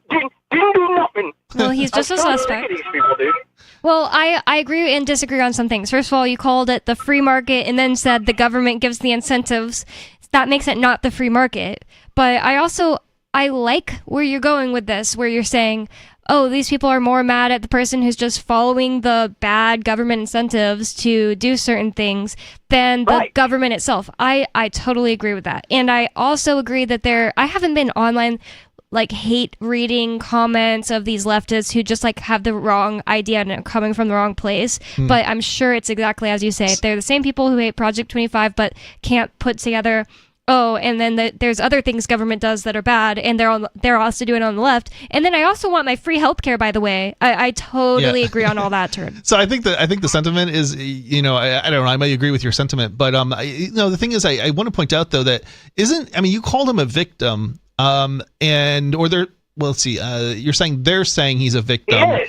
And what do you not think he's a victim? Wait, who are you saying? So you're saying the guy that got gunned down in the street. The guy that got gunned down in the street, you're saying is a victim. Is an innocent victim. Yes. So innocent, that's the choice word. So you're saying he's innocent. Now the problem is the other side is saying that he's not innocent. Because he is the person who is basically making the policies to deny Turn, you're not letting Penguin finish when you wanted to. Let me just let me finish for a second, because I'm not necessarily arguing he's good or bad. I'm just trying to frame this appropriately. I didn't say he was good. I didn't say he's a good person. I said he's innocent. They're having some bad audio feedback. Yeah. So they would say he's not an innocent person. Yes, he was murdered, but he's not innocent in that it was more from a libertarian standpoint. I think you would argue it was self-defense. No, I wouldn't. I forgot to push back on that. I called it a gray area. I did. I'm saying I'm not saying it was self-defense, but I'm saying if you're going to argue from a libertarian point, that's kind of how you would have to argue. I am arguing from a libertarian point that's not, because I understand that. Let's not go there. You're right. But I never mentioned that earlier. When you said that, I wanted to say that, but I never did. I forgot. So like I said, I think that it's a gray area because the guy's not in general in life. I don't think it's a gray area. So I think it is. So the point that the left, I guess, if it's the left who's so I'm not on Facebook or Twitter or any of these platforms, so I don't really know what the left is saying about this. Yeah. And I certainly don't follow it enough to know. But what I would imagine the left is saying here is that basically, and from what I've gotten from the news, is essentially that the guy is behind the policies that deny coverage, which means they're basically breaking the contract between millions of people. He's making tens of millions too. Right. He's making a lot of money, and he's done it through deceit and lies and manipulation. He's at least and like so a fraudster. he's not innocent. He's basically, they would probably have to argue that. What did the contract say?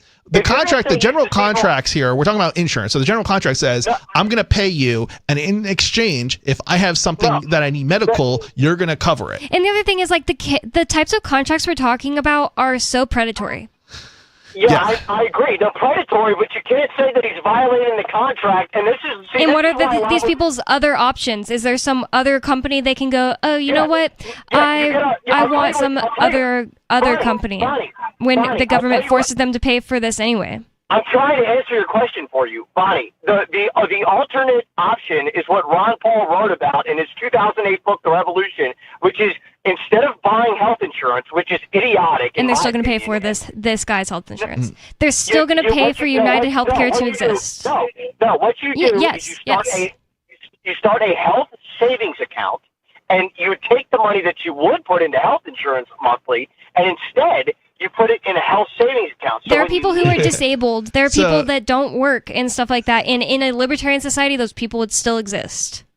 Yeah, and this is also what you're proposing is also a government solution, and it doesn't. It's not even a good government solution, because a health savings account does not solve the problem of health insurance. It's just it's one tool. What solves the problem of health insurance is that you don't buy it. And you still have to pay for it because it's. I know libertarians have become collectivists in the last few years, and I'm sorry to see that. But you're just wrong. You still have to pay for United Healthcare, whether or not you actually get it or not, because it's Obamacare. Well, if you want Medicare for all, then vote for it. Don't get mad when Obamacare has screwed up the health system. A guy that all these liberals voted for, by the way. So don't get mad. You can't get mad because you can just voted for either of these, either Obamacare or the people on the right here. I wasn't even able to vote back then. Well, fair enough. But I think what you could say is people that we would how do I say this? From our political philosophical perspective, we're not voting for these people who are getting elected. And why would I vote for Medicare for all? That's not what I said at all. I was talking about a free market. I was saying that what would be more fair is a free market where there can be insurance policies that people can get that aren't so predatory, and they have more options than if somebody wants to be a crappy healthcare insurance that denies 50% of claims and all that stuff. I mean, effectively what we have here is a situation where the government has created, it's not quite a monopoly, but it's basically a bunch of healthcare companies and made it so narrow in focus through regulation that you don't have any good options. Yeah. There used to be better options, and we didn't get this way overnight. And saying you can just not have health insurance isn't really the same thing as saying, oh, you actually have other really good options. And so he's talking about health savings accounts, and I'm very, very, very, very like on the edge of my brain. I've got, I know what they are, but they don't solve the issue of, okay, I need $100,000 tomorrow in order to cover, my medical expenses. And remember, now when you're young, it's not likely that you're going to need $100,000 or $200,000 to cover some sort of medical expense. But in the event that you do, the only way to get it is if you have purchased some sort of insurance or gotten into some sort of group plan in order to cover those costs. The problem is you don't have the choice of a group plan unless you're a religious individual, because the government has basically outlawed setting up new group plans or systems that are not insurance companies. Insurance companies are for profit. And so you have a choice of basically, one of a bunch of really terrible options of insurance companies that are all doing the same thing and not actually giving you the policies that, not giving you what you paid for, basically. So I couldn't keep Turd on the line because his phone sounded so bad. We had to turn off somebody else yesterday too because of the same thing. Oh, it was Jerome. But thank you for the call, Turd Ferguson. And it says, so back to this suspect. It says that one of the surveillance photos put out by NYPD cops of the suspected killer days before. Wow. Wait, they're calling this picture the suspected killer. They're literally saying it backwards. It's a picture suspected to be the suspect, not a picture of the suspected killer. It's the picture of him checking out. The picture of the person they suspect. Oh, I see. They're not calling it Mangione. They're saying this guy who was at this hotel, I think it is, was suspected of being the killer. Okay. That makes a little more sense. I got a little confused. I thought they were saying that this is a picture of Mangione, the suspect. But now I realize that it's not that. Either way. It says one of the surveillance photos put out by NYPD cops of the suspected killer days before Thompson's slaying showed him flashing a flirty grin. Oh, okay, because it was that is such a confusing sentence. I'm sorry. They didn't say anything wrong and it's still so confusing. Apparently this is a surveillance picture of him checking into a hotel days before. So this was a very planned thing for whoever did it. Oh, yeah, this was a very orchestrated event. It was a hostel. Yeah, he wore a mask from the time that he got off at the bus station all the way until he left. And this was the only point in which he took his mask down. So he was clearly trying to cover his face to hide from the cameras. And it was premeditated for sure. We have more coming up. I also want to talk about Daniel Penny found not guilty. 603-283-6160. We have more Free Talk Live coming up. Don't go anywhere. Join liberty-minded voluntarists, anarchists, and libertarians from June 13th through the 16th for the 8th annual Fork Fest at Rogers Campground in the beautiful White Mountains of New Hampshire. Fork Fest is a fork of the Porcupine Freedom Festival, which has sold out in recent years. Fork Fest happens the weekend before the Porcupine Freedom Festival. Fork Fest is decentralized, which means that there's no ticket cost and no one is in charge. All you have to do to join the fun is reserve your camping site, RV site, or motel room with Rogers Campground for June 13th through the 16th. You can find out more at the unofficial website, forkfest.party. You can also connect with other attendees on the Forkfest Telegram and Matrix chat rooms, as well as the Forkfest forum. You can find links to those at forkfest.party. We hope to see you there June 13th through the 16th. Forkfest.party. From Feature Story News in Washington, I'm Benji Haya. The international community is calling for stability in the Middle East after rebels ousted longtime Syrian dictator Bashar al-Assad, who oversaw a deadly and devastating civil war during his regime. US President Joe Biden says his removal from power is a moment of historic opportunity and a fundamental act of justice, but also a moment of risk and uncertainty. Here's Alistair Burt from the European Council of Foreign Relations. For Syrian citizens who have had 13 years of civil war, it means the world to them. Assad has since escaped to Moscow, leaving a vacuum of leadership in Damascus. The United States is working to ensure there's not a resurgence of extremist groups like Islamic State to replace him. Caroline Malone has the latest. US Central Command for the Middle East says they hit 75 ISIS targets in Syria over the weekend. US President Joe Biden says it's part of efforts to stabilize the country following the collapse of the regime of President Bashar al-Assad, who's now fled to Russia. US officials say they're in contact with the main group, Hayat Tahrir al-Sham. HTS is a designated terrorist group by the US and other countries, but they've more recently renounced al-Qaeda. How it governs will likely impact how other regional governments and the US interact going forward. At least 110 mostly elderly people have been brutally murdered by gang members in the Haitian capital, Port-au-Prince, according to the National Human Rights Defense Network. A local gang leader had targeted the victims after his son died, and a voodoo priest falsely blamed the illness on senior locals that he says were practicing witchcraft. A man is being questioned in the US state of Pennsylvania over the fatal shooting of a healthcare insurance boss in New York last week. United Healthcare CEO Brian Thompson was killed in a targeted attack in Midtown Manhattan. And American rapper Jay-Z is strongly denying allegations that he raped a minor more than 2 decades ago. The hip-hop star, whose real name is Sean Corey Carter, was named in a lawsuit alongside fellow rapper Sean Combs. Sally Patterson reports. Jay-Z is the first high-profile defendant to be named in a civil lawsuit alongside Sean Diddy Combs. The claim, filed on Sunday, accuses the men of raping a 13-year-old girl at an MTV Music Video Awards after-party. The accuser, who's only referred to as Jane Doe, says the incident happened in 2000.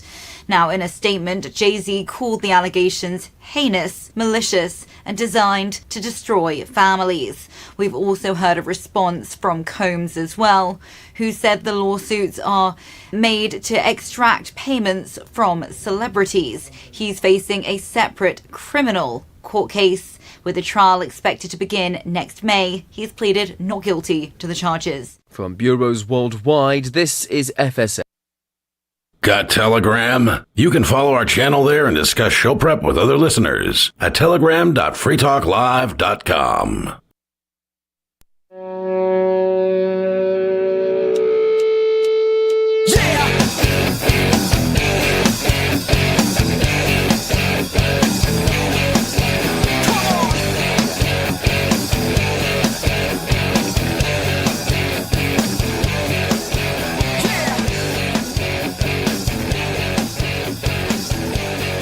Free Talk Live, talk radio that you control, and 603-283-6160 is the phone number. That's 603-283-6160.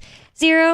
And I'd like to thank Dale for being an amplifier with us here at Free Talk Live. That means that Dale went to amps.freetalklive.com and signed up to support the show. AMPS stands for Advertise, Market, Promote, and Support. Thanks to Dale and everyone who supports us. Again, that's amps.freetalklive.com if you'd like to check out the perks and benefits of becoming an amplifier. And thank you so much to Dale and everyone who supports the show.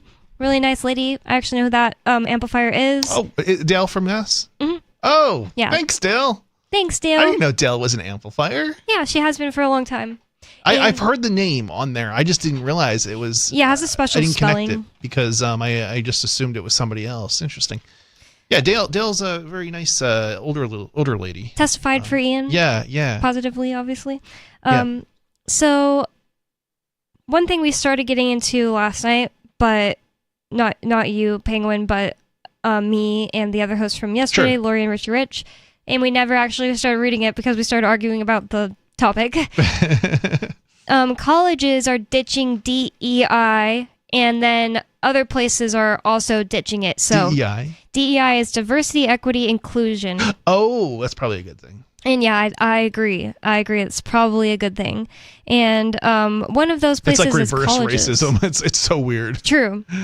Yeah, or that's the idea is reverse racism. Most of it's been going on. Like, let's just not be 2020. racist instead of doing this reverse racism thing. Yeah, that's just like all the things Sarah talks about in her community. She's always saying, well, everybody is a stupid drunk in New Mexico, so we need this and that and that. And I'm like, Sarah, what about starting from the ground up where you go around and try to convince people to not be alcoholic losers? Yeah, I get, it's kind of funny because I kind of get where they're coming from in terms of, people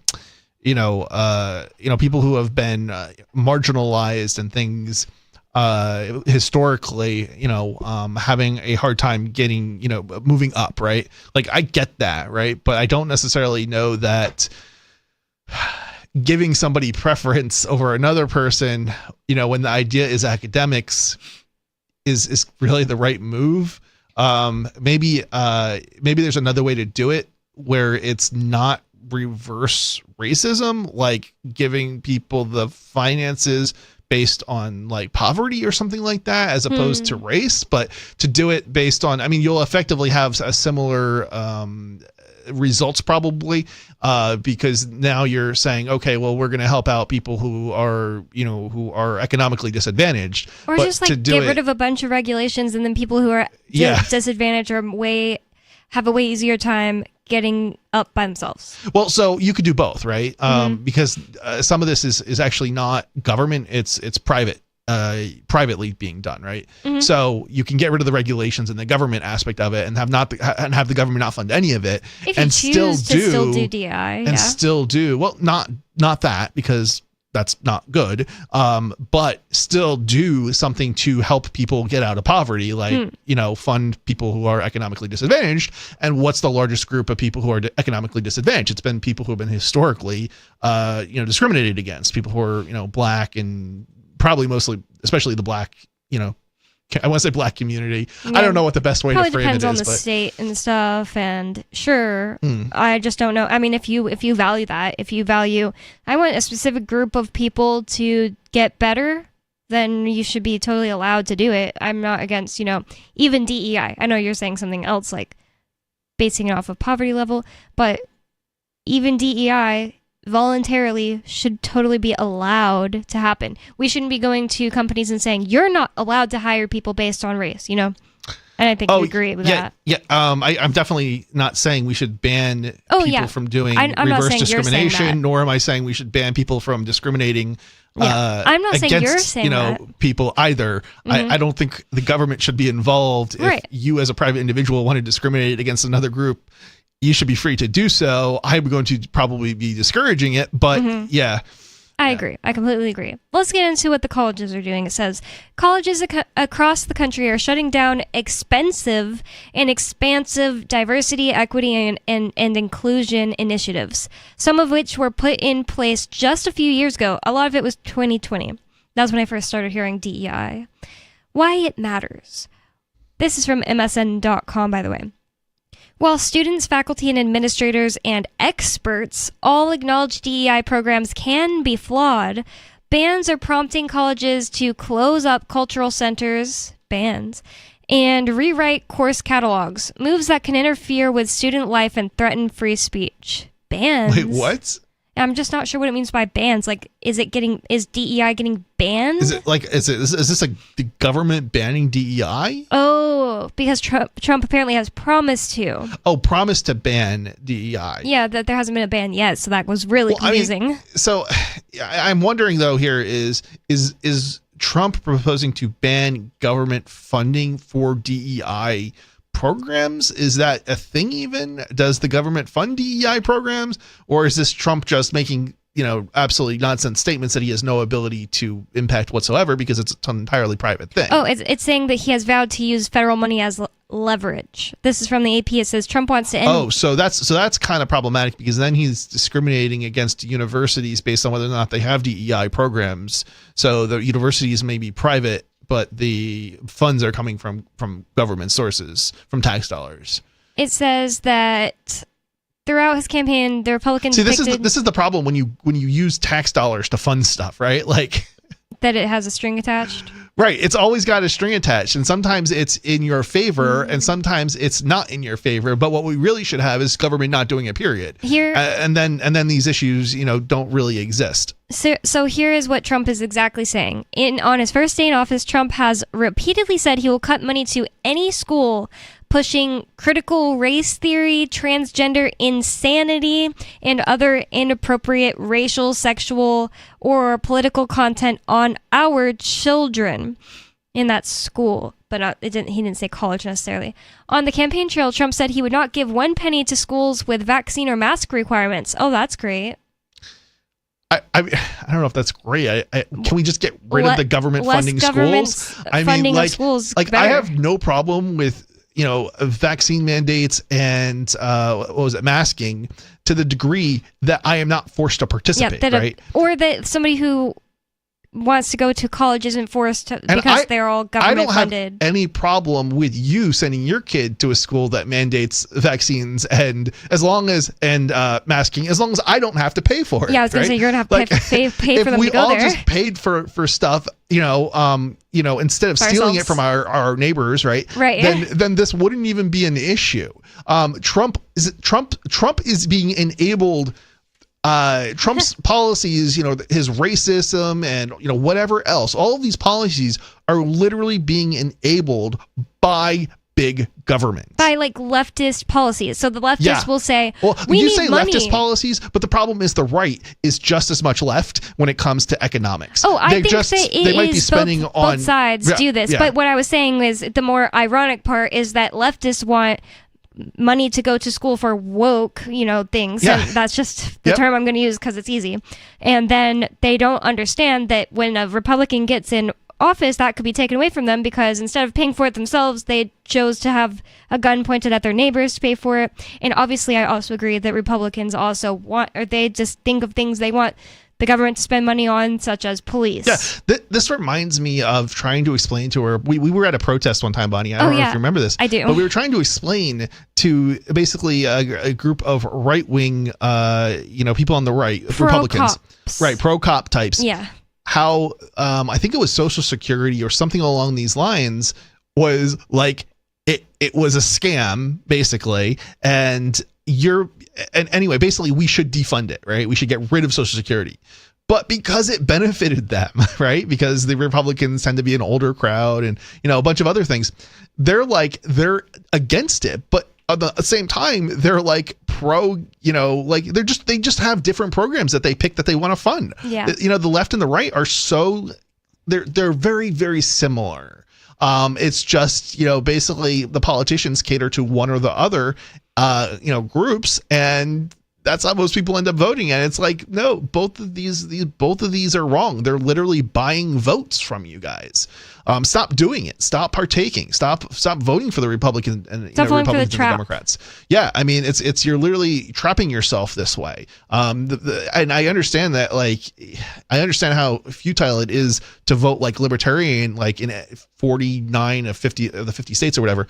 But you do have options, at least with libertarians, as far as like you can move to New Hampshire. Yeah. And which is what I did. That's what Bonnie did. That's what thousands of other people have done over the decade, and thousands more are moving to New Hampshire in order to affect at least one state. And what most people don't understand is that most of the bad stuff is a lot of bad stuff happens at the federal level, but most of it actually happens at the state level. And so we can actually have a lot of impact at the state level, even without, becoming an independent state. Now we should shoot to become an independent state too, New Hampshire, independent country, but that's sort of like probably that, who knows whether or not there's a chance, and heck, that's going to happen in the short term, but maybe it might happen in the long term, right? We can hope for it.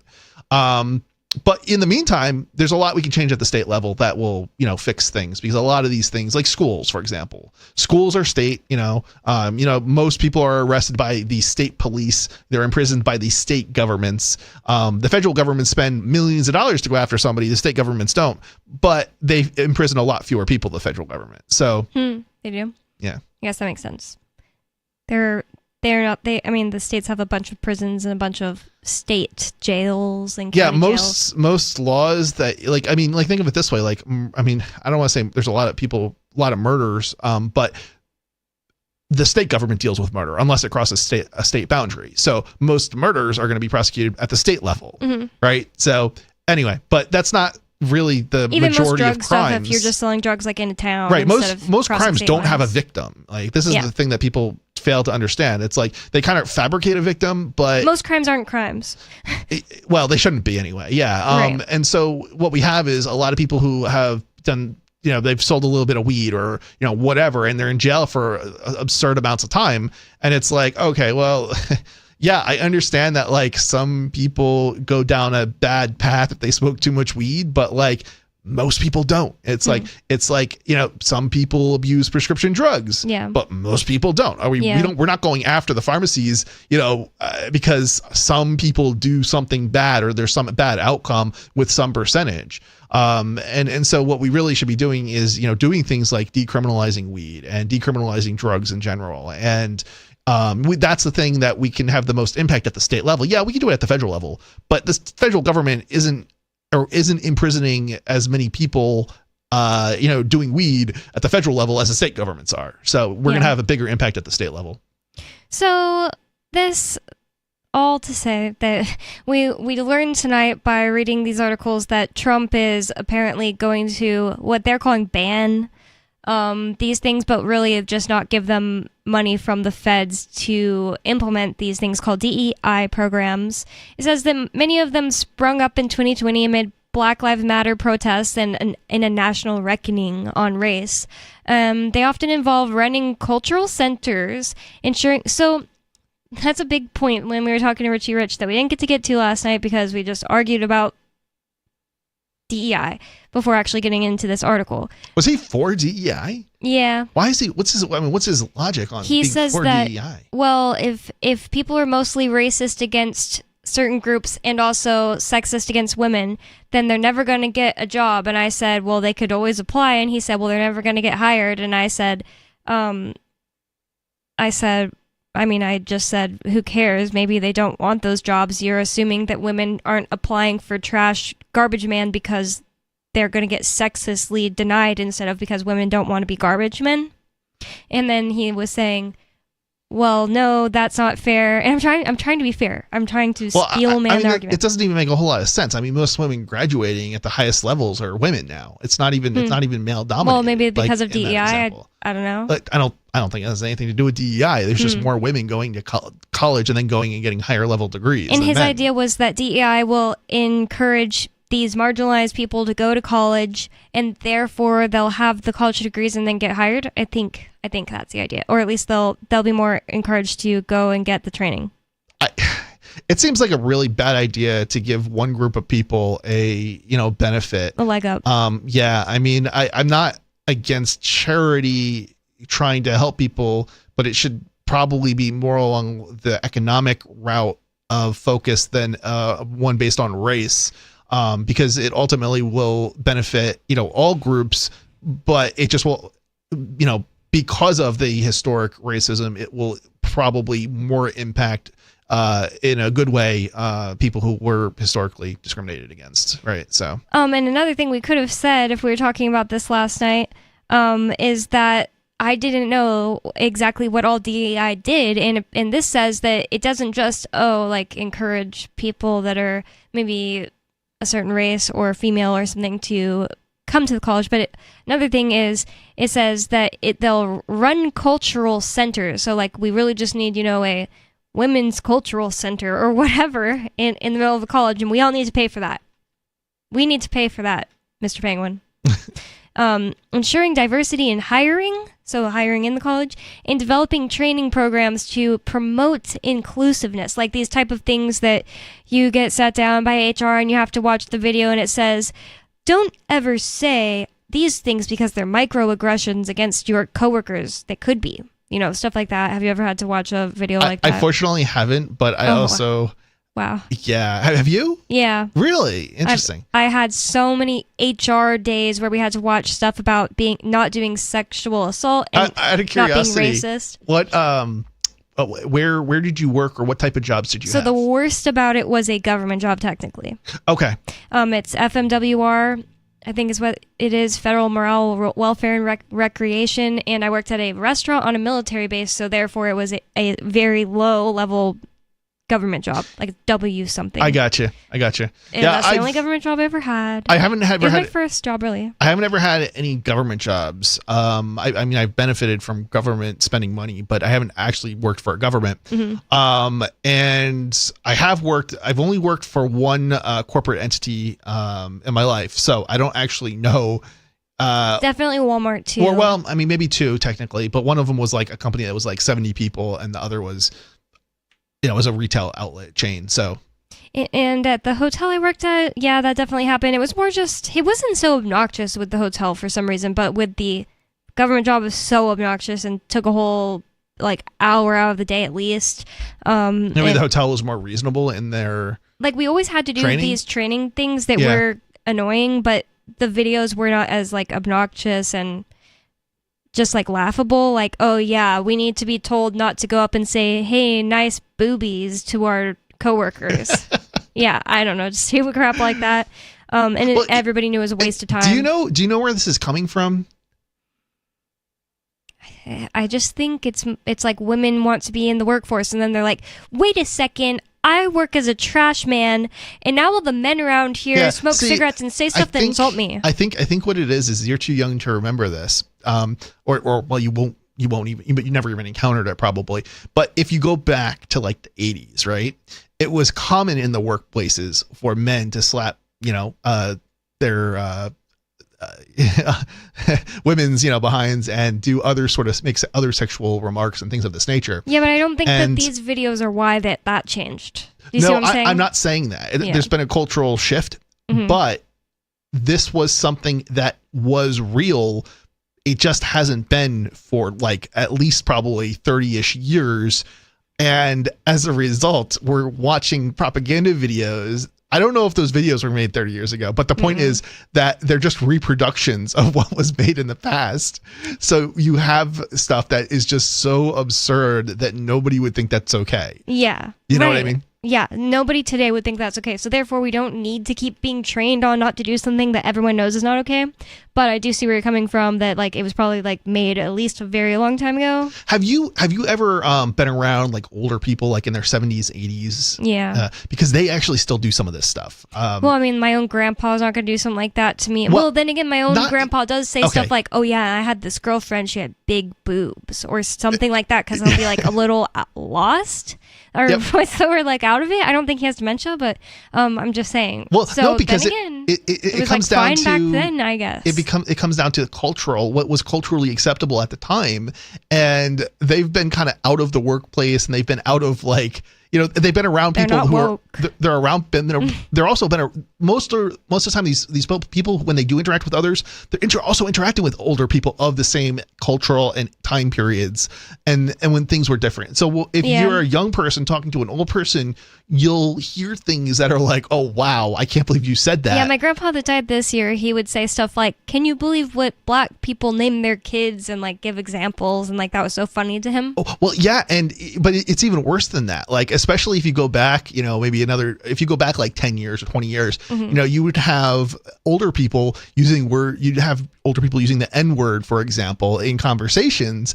And like today, like you wouldn't even hear that from the older generation, I don't think. You do. But do you still hear that? Because a little bit in different states. You would have heard that a lot more a couple decades ago with the older population, because again, that the N-word was not at the time. And the interesting thing about this is people think that these people are being like racist and all this other stuff, but that's not really what's going on. So that choice of words was actually the appropriate word to use when describing somebody who was black or like you mean like Negro, maybe? Yeah, like it might, and I've been told that it's not okay to call somebody black, right? Today. So I don't know what word you're supposed to be using today, but the point I'm making is if it's okay to call somebody black, right? It was not okay to call somebody black back in those days. It was only acceptable to call, them the N-word, right? So they're using the N-word, but they're using it like maybe somebody of my generation might use the word black. Family members of mine will say like Indians instead of Native Americans. Yeah, right. Not even Indians. It's further back than that. It's not some sort of intentional racism. It might be in some cases, but it's often not. Yeah, exactly. Yeah, I agree. and it's just So, but the point is here anyway that those videos. So 20-year-olds need to learn not to say Indians, right. in the workplace. But we do have a caller in line. I'm going to go to Sarah in New Mexico. Sarah, you're on Free Talk Live. What is on your mind? What do you want to talk about with us? Yes. So they finally decided to implement the stop on red, where they have if you're speeding, they'll get all the red lights to come on. It's like, boy, it took them forever because it was successful in the 2 one-way streets that they have implemented, and then they figured that it worked well, but it took them like 5. What exactly are you describing? Like extra lights that pop up and tell you that you're about to come up to red light? Is that what you're saying? Well, it's called a stop on red. We have like one way street that we're racing. So what it is that the little streets that intersect. There's what happens if they're speeding, you would get a red. It would trigger a red. There's a sensor. So there's a. Are you talking about red light cameras? No, it's actually more like it's a sign that you'll see sometimes. It's black and white. It says "stop here" with the arrow on red, and so sometimes you see a red light, but you're actually supposed to stop further back than you would think. Maybe sometimes. Oh, is that what you're saying, sir? What it is that, let's say on a one-way street, there's about like 5 or 6 stoplights in between, right? And you're supposed to stop. And what happens is that people are speeding and you get the green. As long as people have the green light, they'll be just like, it turns into a freeway. So what it is that there's a sensor that triggers how fast the cars are going. Now, if somebody's speeding, they'll just get a red light at the next intersection. And if so it's all done by computer. Oh. So they're programmatically slowing down traffic based on your stoplights, basically. If there's people who are going too fast. And there's also like these stop signs that's interesting. Flash red if you've seen them. Like the actual stop line will flash. But I don't think that's what she's talking about here. Oh, it's not? I don't think so. I think she's talking about to her about a bunch of red lights or a bunch of stoplights along with a bunch of intersections, and they're they're detecting people's speeds, and if the speeds are too fast, they're going red when they otherwise wouldn't be. Well, more Free Talk Live coming up. 603-283-6160. It's Free Talk Live. Don't go anywhere.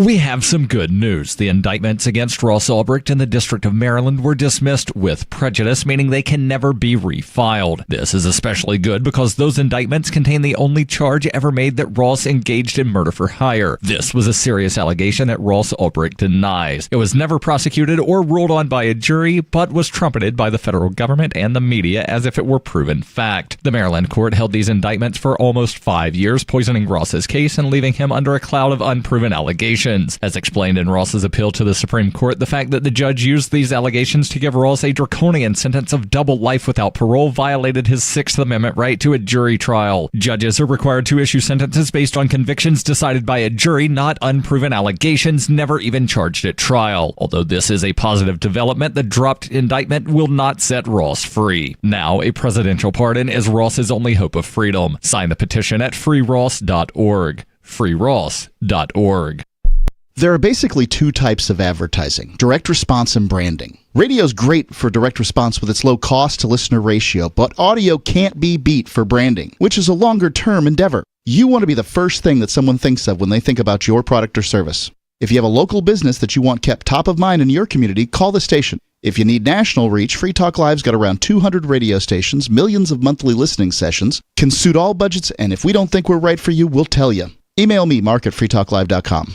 Tired of cancel culture? Sick of mega tech corporations holding an axe over your head? Join the LRN.FM Matrix chat server. It's self-hosted, so no one else can tell us what to do or say. Don't like the existing channels? You can make your own. You can even connect into some of our channels from other Matrix servers. It's federated. For the full LRN.FM Matrix experience, though, you should join our server via the step-by-step instructions at chat.lrn.fm.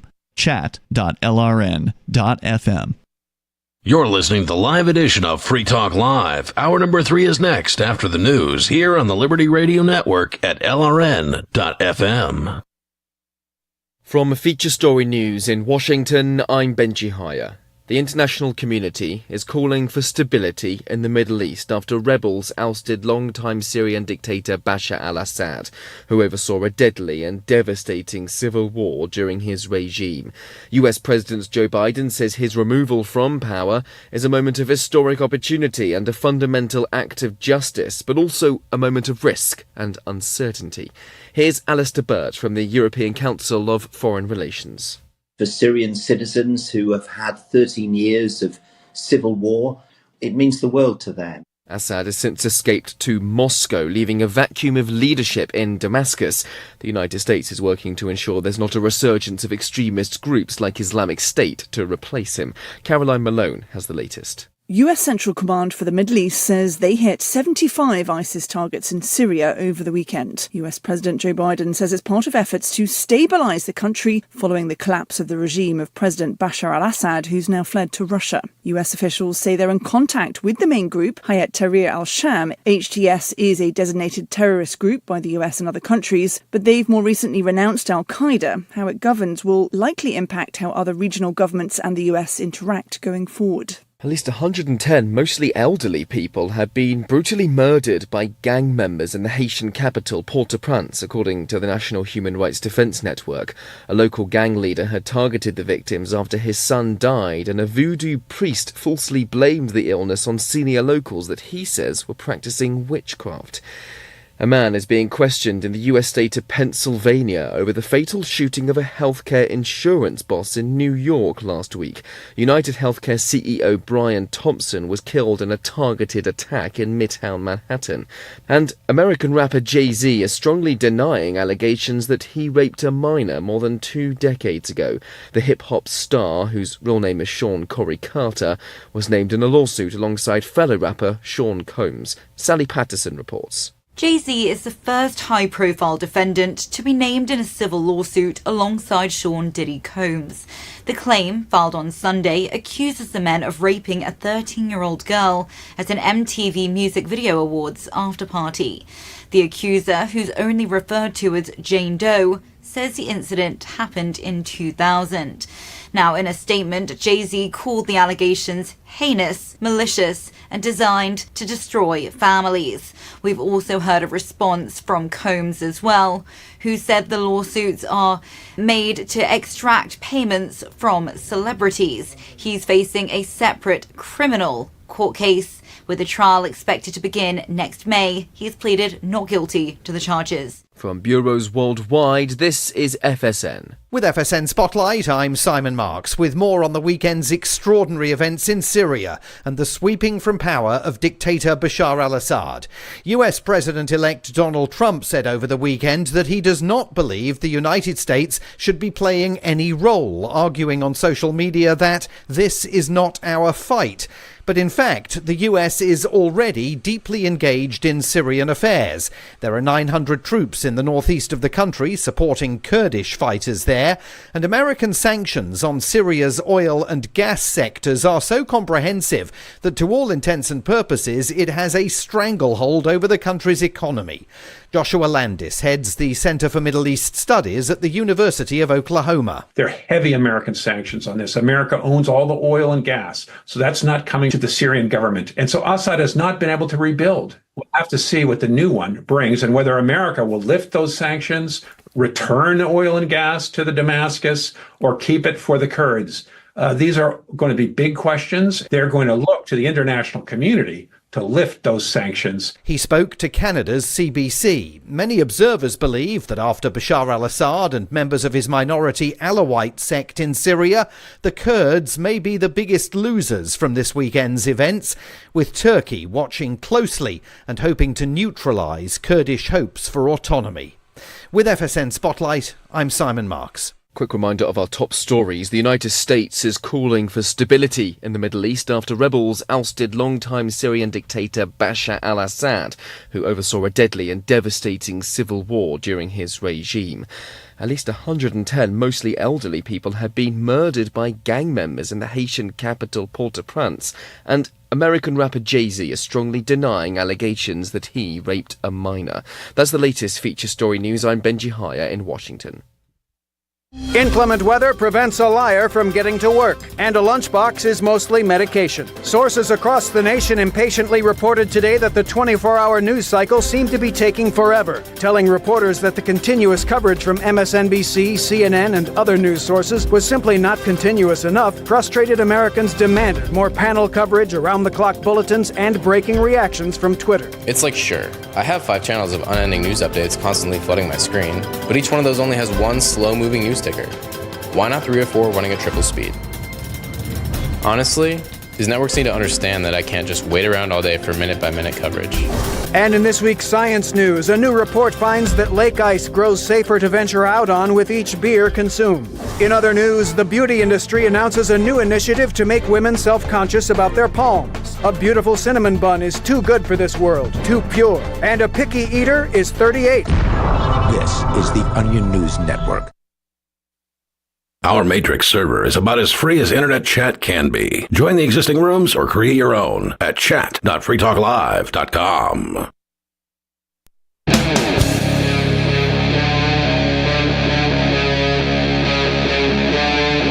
Free Talk Live.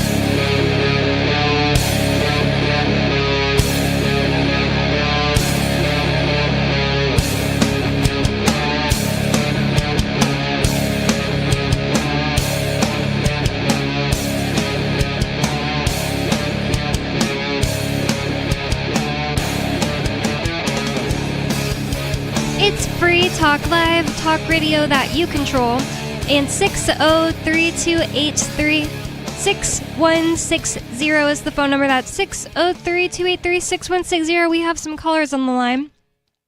But we've been podcasting since podcasts began, but we're launching a new podcast anyway. Our new podcast is a 30 to 45-minute show releasing once a week, and you can find it at freetalkcast.com. It's brought to you by the same people who bring you Free Talk Live, and we'd love for you to check it out. The existing radio archive isn't going anywhere. This is just a new show designed from the start to be a podcast, so check it out at freetalkcast.com. But on Free Talk Live tonight, you've got me, Bonnie. And Mr. Penguin. And we have a caller on the line, Kadu in Connecticut. Kadu, you're on Free Talk Live. What's on your mind? Yeah, I realize that this could possibly put a little bit of, I don't want to say target on your guys' back, but I do appreciate it anyway.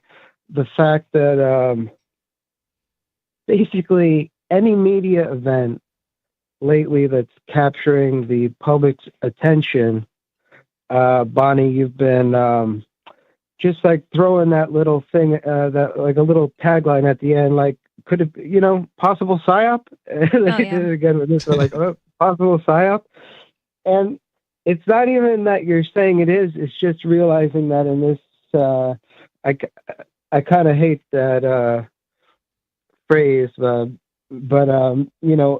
in this day and age, that's what it could be. You hate the word psyop? No, not psyop. This day and age, I don't remember why I hated it. I think it's something to do with those First Amendment auditor videos. They always say that or something. They always say this day and age? I don't remember if it's the cops that are saying it. Like, no.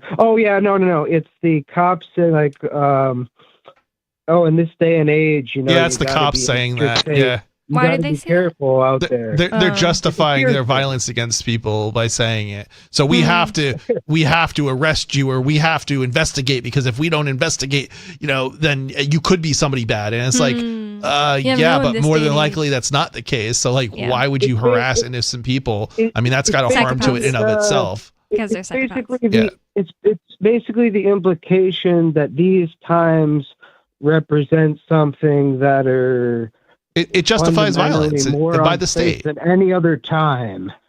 Yeah, it's justifying violence by the state, because ultimately we're living in a safer society now that has nothing to do with law enforcement. It has to do with like removing lead from gasoline in the 80s or whatever.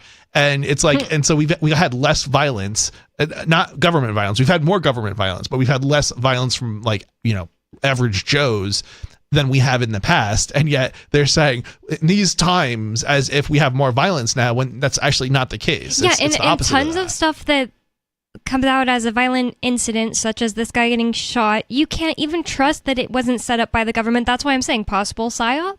We don't know that tons of these things that happen weren't set up by the government. I wouldn't phrase it like that, but you're right. To some degree, I think we don't know. They're so manipulative, the government. I think the reality is there's enough like crazy people out there, or people doing things that are like wow. That you probably a lot of it isn't government fabricated, but at the same time there probably are things that are government fabricated. I mean, if you look at history, a lot of things were done to justify entering wars and things of that nature. Mm-hmm.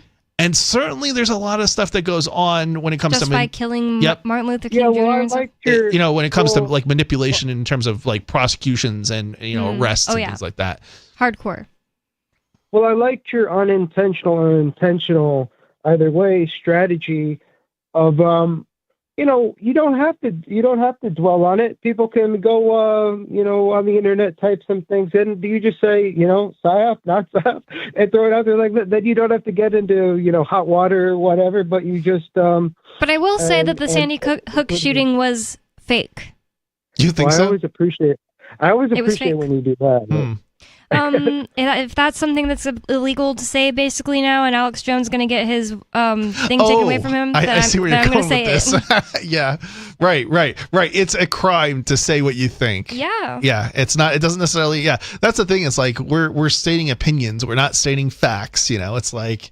And people, Alex Jones, he's crazy maybe, but like he shouldn't be prosecuted for what he believes or what he thinks is happening. He shouldn't owe somebody billions of dollars because their feelings were hurt. Yeah. In America. I mean, I get why people don't like him and what he said, but at the same time, it's like, guys, this is undermining, very critical core American values. It undermines democracy. Let Alex Jones speak whatever crazy he wants to speak, and don't listen to it, right? Like, you don't have to listen to it. I understand that your child may have died or, been shot or whatever, but nobody's forcing you to listen to that. So don't. And the same thing is if you don't like it, what he says, and I'm not a fan, you can speak back. And right. I don't necessarily say I've spoken back against Alex Jones or anything, but the point is that if I had a strong feeling about it, I would speak back. And that's the solution to, other people saying things you don't dislike or peaceful you don't like. Solution, right. Yeah. We do have another caller on the line. Thank you for the call. Peter in Virginia, you're on Free Talk Live. What's on your mind? Yep. Thanks for taking my call. Yeah, I just wanted to kind of share with your audience that after many decades of the U.S. trying to literally collapse certain states in the Middle East, they finally got their way with Syria officially yesterday, and it's a bit sad because this guy Assad was his family came from the royal family. He was an eye doctor himself, and I think in 2000 he was given the throne, so to say, and he was a pretty decent guy. So do you know who he's talking about, Penguin? Yeah, Assad is the one that the government tried to convince us that he was gassing his own people, and then it In was Syria? very obviously fake. In Syria, the guy who just got deposed. Yeah, in but now Syria. he ran away to Russia. Right. Mhm. So wait a minute. So I've only heard the official government story basically on this. So this guy is supposedly a good guy or something. I don't know that he was a good guy, but is that what you he think, like some Peter? sort of okay? So the state's saying he's some sort of authoritarian, like whatever. And you're saying it sounds like you're saying something more positive here. So relatively speaking, the faction that took over now, they don't have a tolerance for any other religion outside of the religion of. Well, now Which religion? Sorry. My understanding was a coalition. Wait, I want to understand which religion took over. So they're not tolerant of anyone that isn't Islam. And Islam. I thought Sunni Jews law- took it over. I don't know. No. So my understanding is it's a coalition. At least that's what the government is saying. It's a Because coalition Jews also moved in, right? of different groups who got together. And my understanding is the largest group though is like Islamic or something like that, but not They're or Sunni. Muslims. I guess Muslims maybe not. Sunnis, is that what you said? Yep. So they're hardcore Sunni, and so Sunni basically is not tolerant to any sort of religion outside of Islam, but namely under the Sunni law. So essentially, Assad was the contrarian. He was pretty flexible in the sense that he allowed like Orthodox Christians and any other minority in Syria to do their own thing. Sunni is basically in common with, it's found in common with these guys, Al Qaeda, Taliban from back in the day, and ISIS. And the reason why this is all, pretty shady is if you just, put aside the narrative, just, CNN, Fox, you have an administration that's about to leave. What did they do with Ukraine a couple of weeks ago? Well, they said, hey, look, you know those long-range missiles that we give you a couple of years ago? Yeah, feel free to use them now. And then now, right, after many decades of trying to get this guy, all of a sudden, right, this random, Sunni jihadist group that has little to no resources on their own were able to overthrow and get into Damascus, which is where Assad was living. And well, keep in mind, Assad has the power of Russia, right? They're at one point in time before 2 days ago, they were really close. Russia had some strategic bases in Syria, and I think they had a naval base right on the Mediterranean Sea within Syria. Now all this is gone, but again, Russia, these groups going against Russia is like a death wish. So with that in mind, these guys, these jihadist groups, right, have had to have some sort of assistance. And I'm pretty. I'm not saying this is the truth, but historical observation tells us that usually it's guys like the CIA and MI6 that and even Turkey. Turkey, the Erdogan character supports a lot of these guys. Keep in mind Israel as well. So a lot of competing factions seem to have supported these jihadists, and now they gave them equipment, manpower. I heard even mercenaries were down there. Yeah, it's interesting. It's interesting that you're saying this because this is not what I've heard, but for some of it I've heard, I guess. But it's a different take on what has been pushed by the media as far as the narrative is concerned. But yet at the same time, what you're saying actually matches up with like what the U.S. government does in other countries very well, but it's not exclusive to the US. It's also Russia and Turkey and, various other countries that, have certain interests in other places. So. Yeah, so I guess the last thing I'll say here is, right, we're seeing a lot of domestic and international violence all within the last month here of the Biden administration, and it's just too coincidental. Let's maybe this weird character with the supposedly high IQ computer science guy doing a bunch of nonsense to get caught, shot the CEO of the health insurance company. Putting that aside, what's going on with Ukraine? They upped the ante.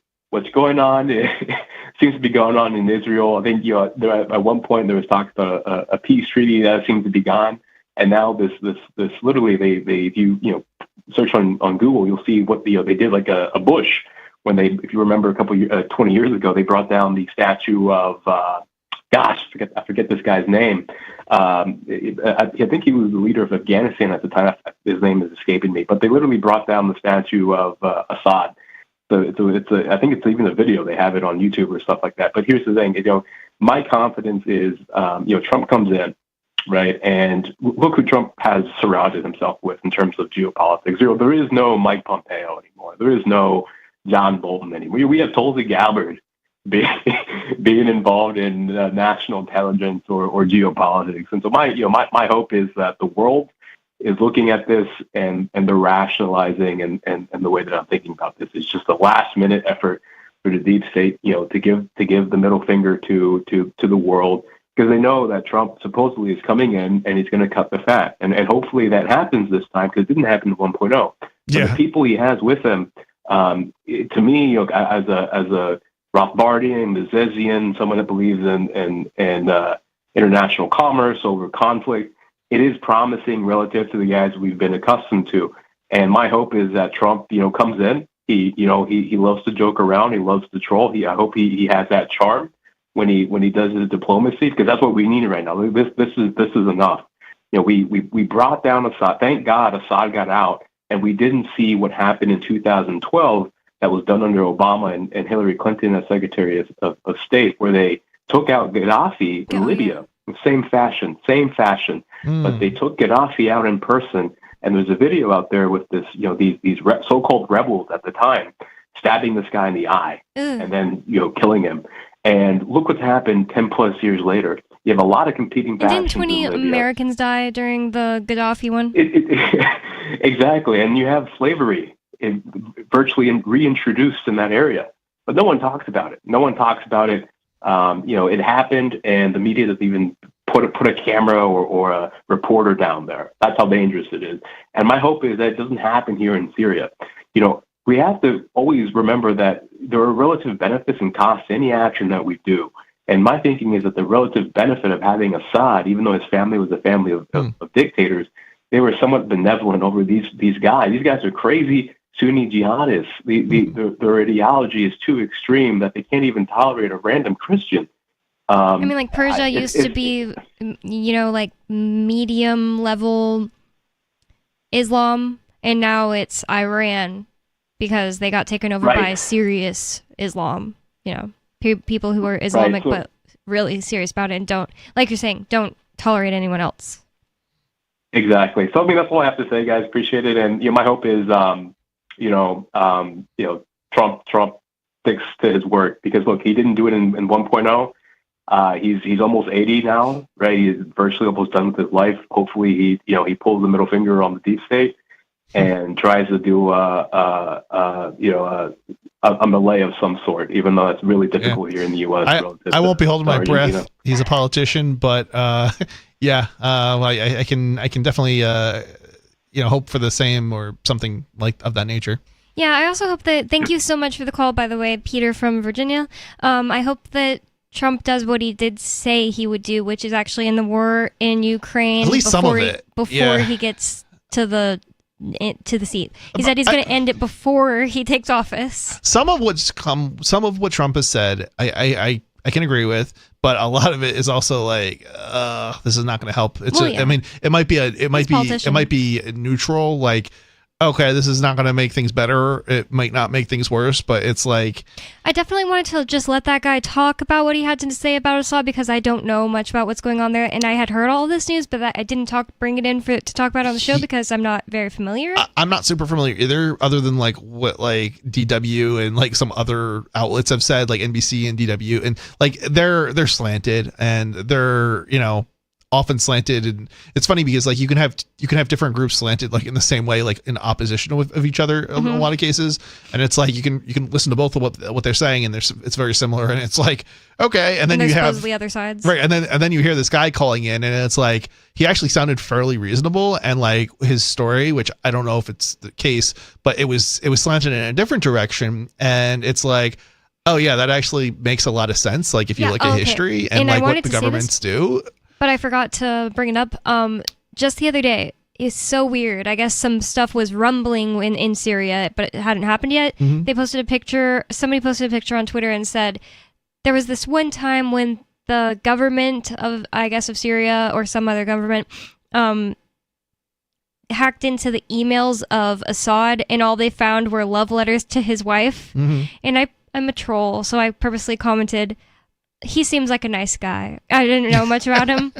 And so many people, it seems like, you know, even like it's possible that's like bots that they have for their side just all start saying like, you idiot, he's a monster. You idiot, he's a monster, and not like being able to say why. It sounds like a honeypot.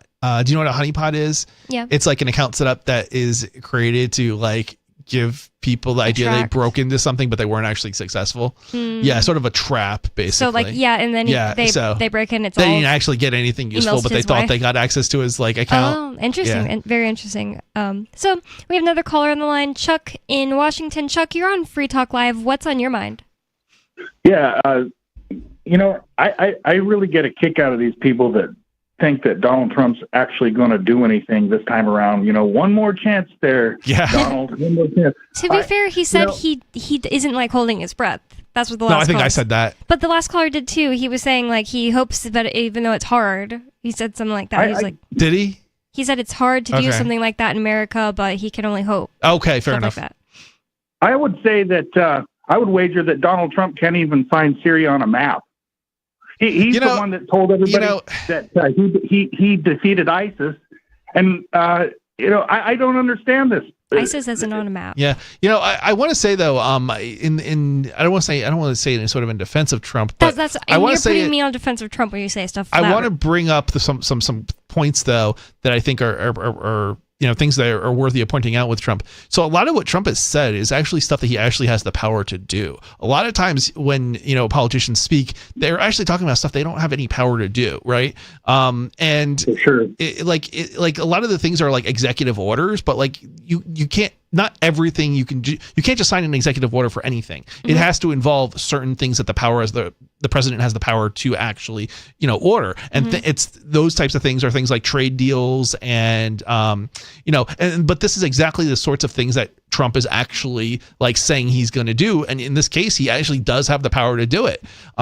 So not everything maybe, but a lot of what he has said. So I'm not a Trump fan. I don't like Trump. I'm not a big Trump person. I didn't vote for Trump. Just again, I want to clarify my position. I didn't vote for Hillary or not Hillary, Joe or Kamala Harris. I didn't vote for any of these people. So yeah, well, you know, and when he sits there and he gets everybody on board. Oh, there was no wars when Trump was president. Well, he's the one that sent U.S. forces to Syria in the first place, and so it's just like. It's so intellectually dishonest, and you get what you deserve, America. Okay, but U.S. forces were definitely in Syria. Oh my God, he hung up. But I remember living in Texas, and there was all this stuff about Syria, and they wanted us to go to war with them because they were saying that Assad bombed his own people, and there were these very fake videos that came out to be fake of like gas in the streets. They're literally like Hollywood videos. So I think there's an interesting point to be made here, and this is sort of you know, this is a sort of how we're different sides are slanting things, right? Like, so I think it's probably true that the people more who lean right are going to slant things as there were no wars under Trump. Well, but he doesn't even say that. He just says that he didn't start any new wars, and that's true. Right. That's exactly the point.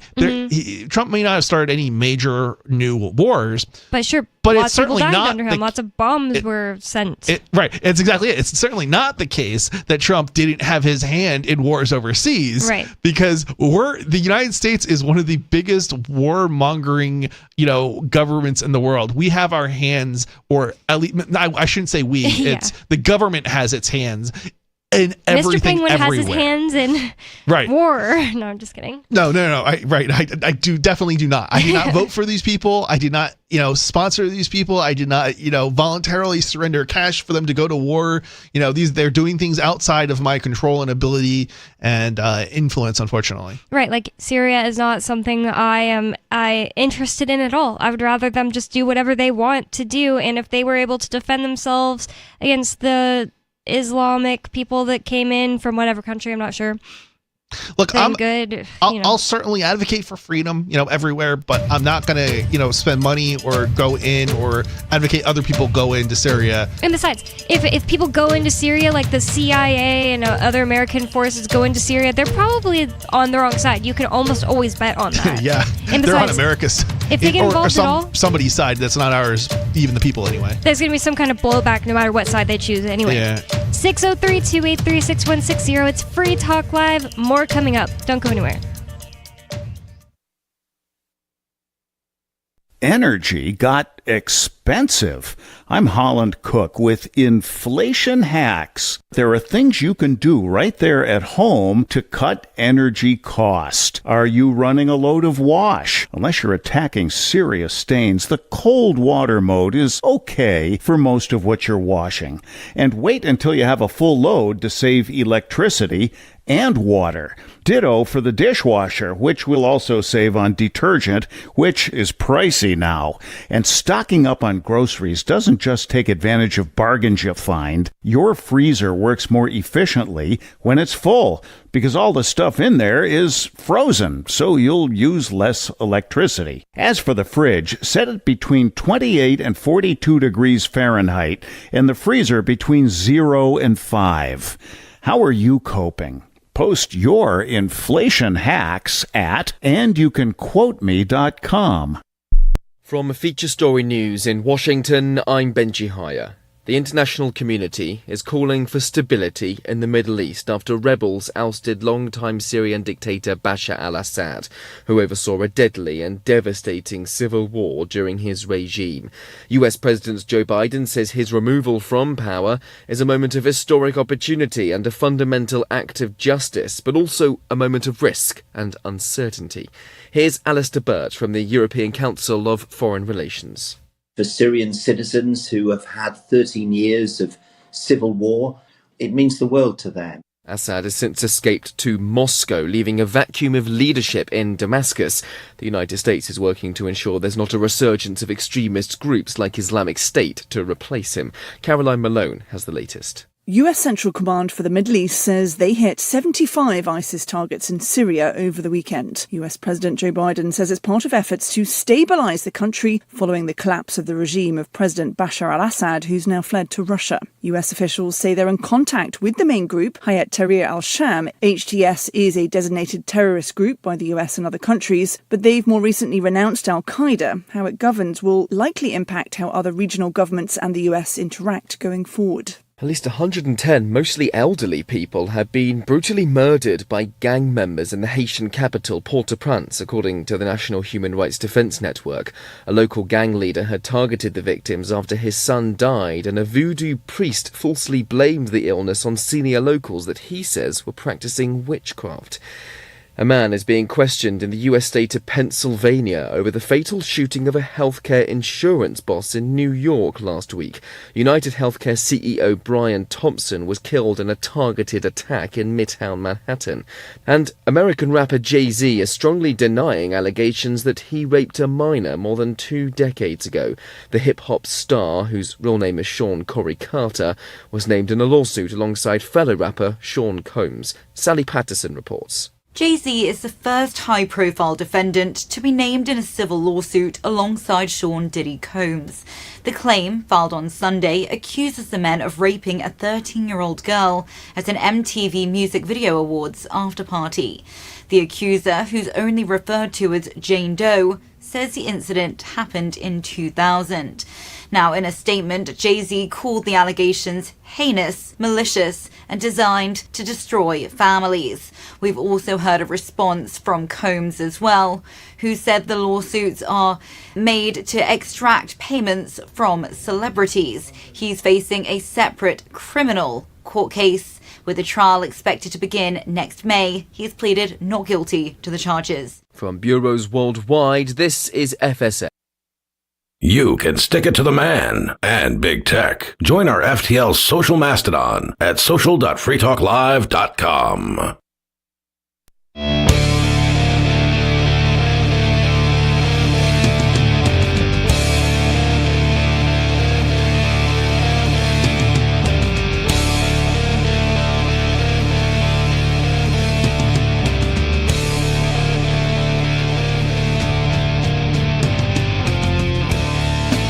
It's Free Talk Live, talk radio that you control, and 603-283-6160 is the phone number. That's 603-283-6160. And Free Talk Live is brought to you by LibertyMinded.com. Official Free Talk Live gear like t-shirts and hoodies are available at LibertyMinded.com. Plus, you'll find a unique collection of cool and funny Liberty-oriented clothing at LibertyMinded.com. That's LibertyMinded.com. And with you on Free Talk Live, tonight you've got me, Bonnie. And Mr. Penguin. And let's go right to the phones. We have Major Payne in Michigan. Major Payne, you're on Free Talk Live. What's on your mind? Hey, guys. Well, you missed some pertinent input on that shooter in New York. Oh, okay, go ahead. I've only heard this mentioned in one little news blip, so they might be trying to keep this part on the down low. Okay. Evidently this cat had multiple driver's licenses from multiple states, and he was also in possession of a passport. I don't know whether it was his passport or if that was a fake too, but the real intriguing part of it is that this was evidently a ghost gun. Oh, yeah, we never got into it. I didn't finish the article because I just didn't want to do a whole show. We did say it was a 3D printed gun. Yeah, that's what Penguin had said at the beginning of the show, was that it was a 3D printed gun. Is that what it was? And ghost gun means it's 3D printed without a serial a ghost gun number, doesn't have to be a 3D printed gun. But you can just take off the serial number? Anything without a serial number, yeah. Yeah, purportedly it was a bolt action too, so it was very low tech. I heard that. So Chris, the host on Wednesdays, he said that it was a type of gun that like the British used during the Revolutionary War. No, that would be a muzzle loader. You only get off one shot at a time. He got off. This took cartridges, obviously, because they found them inscribed with words on them, right? Yeah. Yeah. Maybe he was being, I don't know. I'm gonna have to ask. Maybe you misunderstood what he was saying. Yeah. If you're talking about the single shot capability because of the bolt action, yeah, you got to reload it every time. But the British didn't have that during the Revolution. Can you clarify if you know what type of gun it was? Was it, because I was under the impression, like, and I don't think this was all that, this information I don't necessarily was all that reliable, but I was under the impression it was a type of gun that was used to like kill animals or something like that. Like put them down or something, like was kind of the impression I had. Is it something like that? Or They didn't get into it. I only heard the one little quick news blip, and that was it. Okay, so it sounds like everybody's speculating, but nobody actually knows. Well, I think they're trying to keep this out of the public domain just because they don't want this particular gun, the easeability of it, to become a popular item because of such. I don't know. Like, right? I mean, they've been doing propaganda pieces left and right when it comes to ghost guns and how terrible they are and everything. And it's like it just means they don't have a serial number. I mean, and they've been around I would forever. I would think the anti-gunners would be all over this, but I haven't heard anything but crickets. Yeah, I haven't either. Yeah, I don't know. Like ghost guns are like, I mean, it's like they make it into this thing that's like scary sounding, but it's like it's really not. You don't need a serial number in New Hampshire, at least. Well, so I think this has to do with whether or not you purchase it from an FFL or a regulated dealer versus purchasing it. Well, no, I guess you can't purchase it a gun that doesn't have a serial number, I think is what it is, but you can manufacture a gun that doesn't have a serial number in New Hampshire at least. Yeah, I think you can buy like a muzzle loader kit or whatever, and they're not inscribed with a serial number. Okay.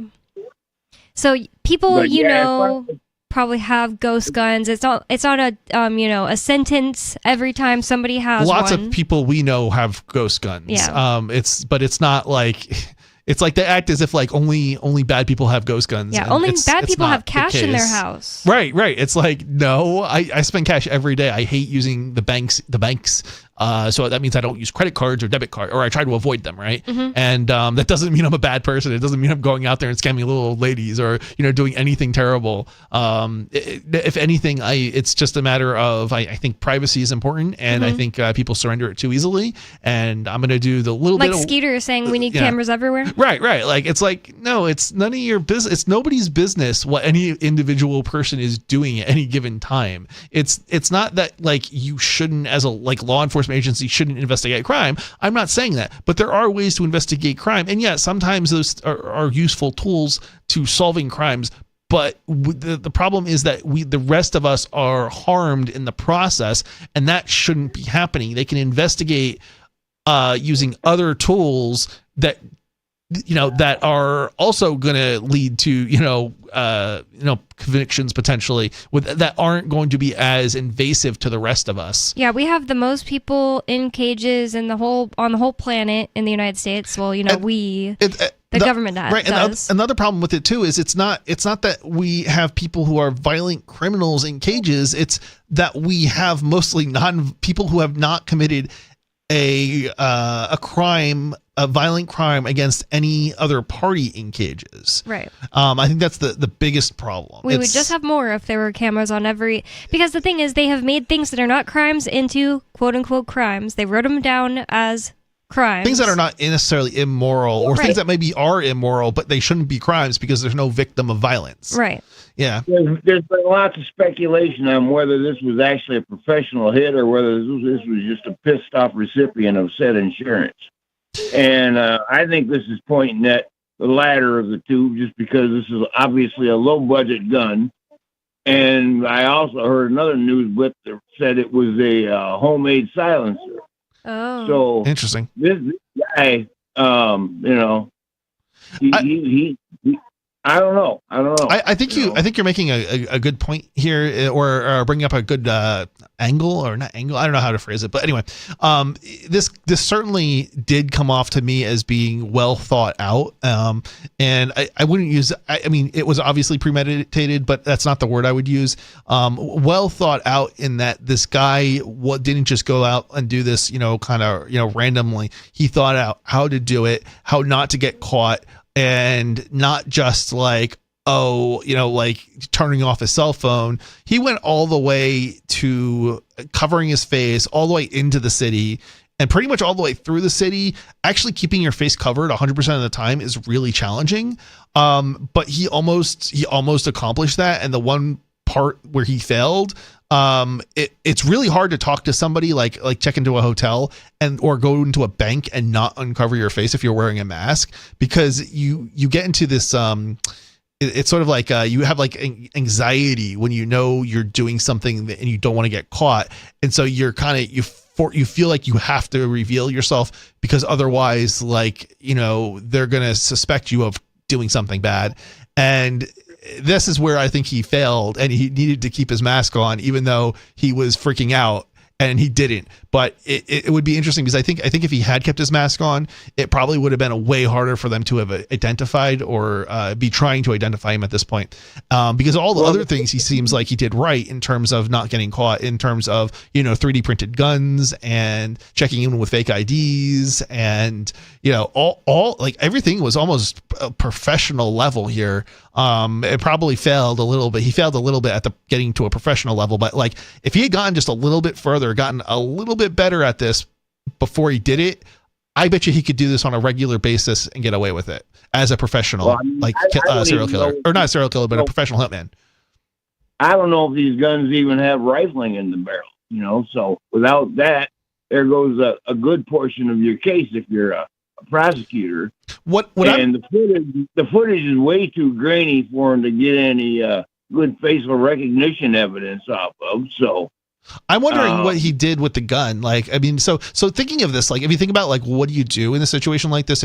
I'm not encouraging anybody to go out there and start murdering people, but I mean, if you think about, like, what you would have to do or what you should do in the case where you did something like this, you need to destroy the gun. And the fact that it was 3D printed. He just had it at his house. The fact that it was 3D printed, would make you think that, oh, okay, well, I just killed somebody. Now I need to destroy the evidence, melt it down, right? Like, it's going to be meltable. It's plastic. And then you're going to be left with just the metal parts, at which point you want to get rid of that and do that as quickly as possible. What's really weird, though, is you've gone through this much thought, like somebody who's gone through this much thought, for them to still have the gun, in their possession at like a McDonald's seems really, really bizarre. Because what does it take? Like, I mean, what would it take to destroy the gun? It would take a trip to like or Home just Depot, dropping it in a dumpster, and picking up a torch. I mean, that's probably all he needs is to pick up a torch at Home Depot and burn the plastic. Once the plastic is gone, after maybe a little bit, he would need to then somehow get rid of the metal piece. I'm not sure how you would get rid of the metal piece easily. They're doing all kinds of different dumpsters around town. But yeah, right. Like exactly. Even just throwing it in the trash probably. I'd probably be a bad criminal. I don't know. That might be a bad idea. But no. You make a good point. But even just throwing it in the trash, because once it's unrecognizable as a gun, it's not likely to be picked up by anybody or analyzed. Another thing we missed, since you called in about, we missed that one detail. There's so many details to this. It's kind of an interesting case, because usually I don't care about like mass shootings, stuff like that. But this is kind of an interesting case. And anyways, another thing we missed, it says Monopoly money was found, the game. Yeah. Monopoly money found in the backpack, believed to belong to United Healthcare CEO, and the trolls in the chat here are saying that he was openly mocking the police, maybe. That kind of seems like it, Why would he have Monopoly money? I don't know if it was mocking the police. It might be more so mocking United, the United Healthcare company or whatever, because it's like saying you can have my money, but if I'm not going to get service, you get fake money. Something along those lines. That's you talk about the backpack they found in the park, right? Oh, they found it in the park. It says it's like they may have belonged to the shooting suspect. Yeah, so you're right. That's part of the evidence they found in the park. But why didn't he leave the gun there? Like I said, different license or different state driver's licenses plus the passport. So that indicates to me he was fixing to fly the coop. Now, why in the hell he didn't get rid of that pistol, like you said, I really don't know. He should have just had a campfire and thrown it in. It does seem odd. When they're hot with a hammer, wouldn't be no big deal. Yeah. Once they're just It certainly seems odd that he didn't get rid of it.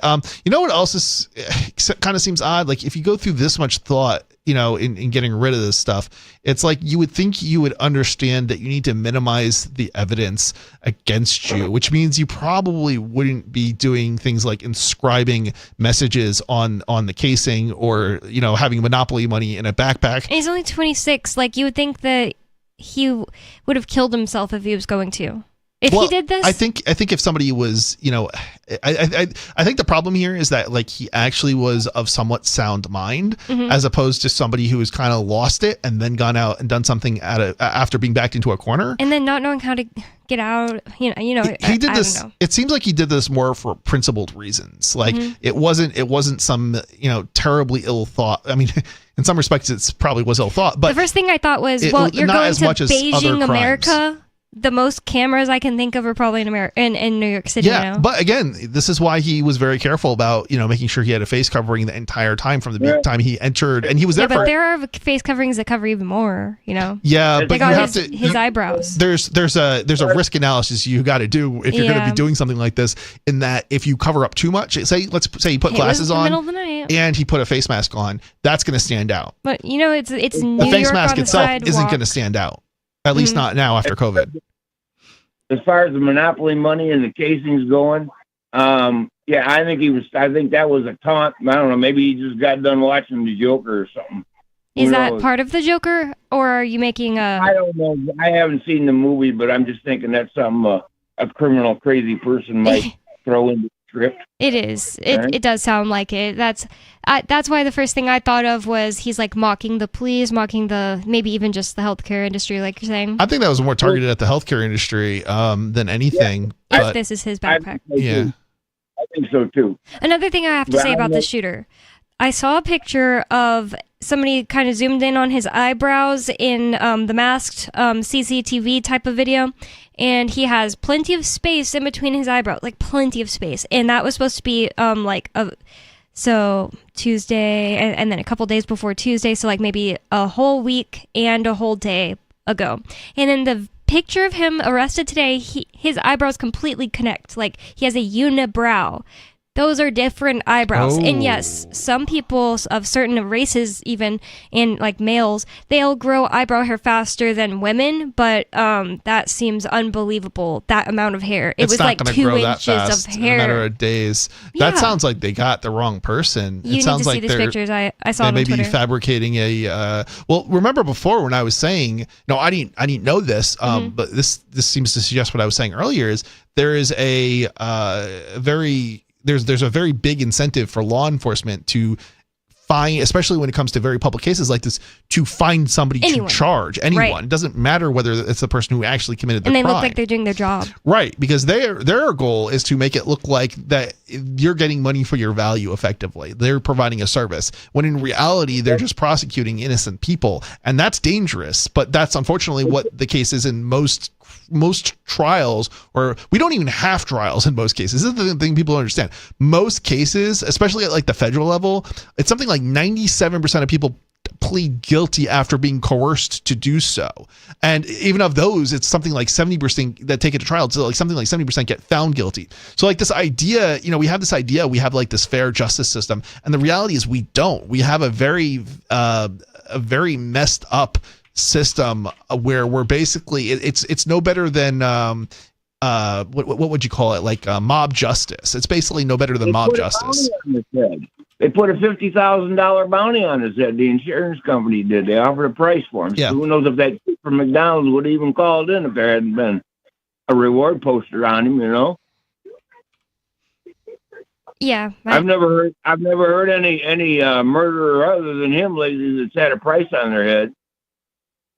I didn't. That happens from time to time. I don't know how common it is, but it definitely happens. And it's not even just murders. Sorry, I don't know the answer. Like there's like entertainment industries will put like rewards out for stuff, and like the software industry will put out rewards for like fixing a bug. No, like not fixing stuff, or like reporting catching or reporting people for crimes and things like that. Like in the case of the software industry, it would be copyright infringement. Like your boss is using pirated software, so if you report them, you'll get a cut from the entertainment industry, or not the entertainment industry, the software industry. Same thing with the entertainment industry though. If you report like movie piracy of some kind and they arrest somebody, you might get a reward depending, or if you report doesn't get this kind of coverage, that's for sure. No, it doesn't, but it does happen. It's just not, it happens. It definitely happens. And I think it happens more so in cases that are high profile like this than not, but. Well, yeah, there's a lot of heat on New York PD's butt to get somebody in custody over this. Oh yeah, and this is one of the reasons why we have so many people who are innocent in prison. Is because they're incentivized they're to perverse. Arrest anyone. Right, exactly. They're perverse incentivized. Incentives. It's a perverse incentive to arrest anybody, so it looks like you're doing your job. And the reality is they're going after people with coercion in order to gain convictions or plead guilty anyway.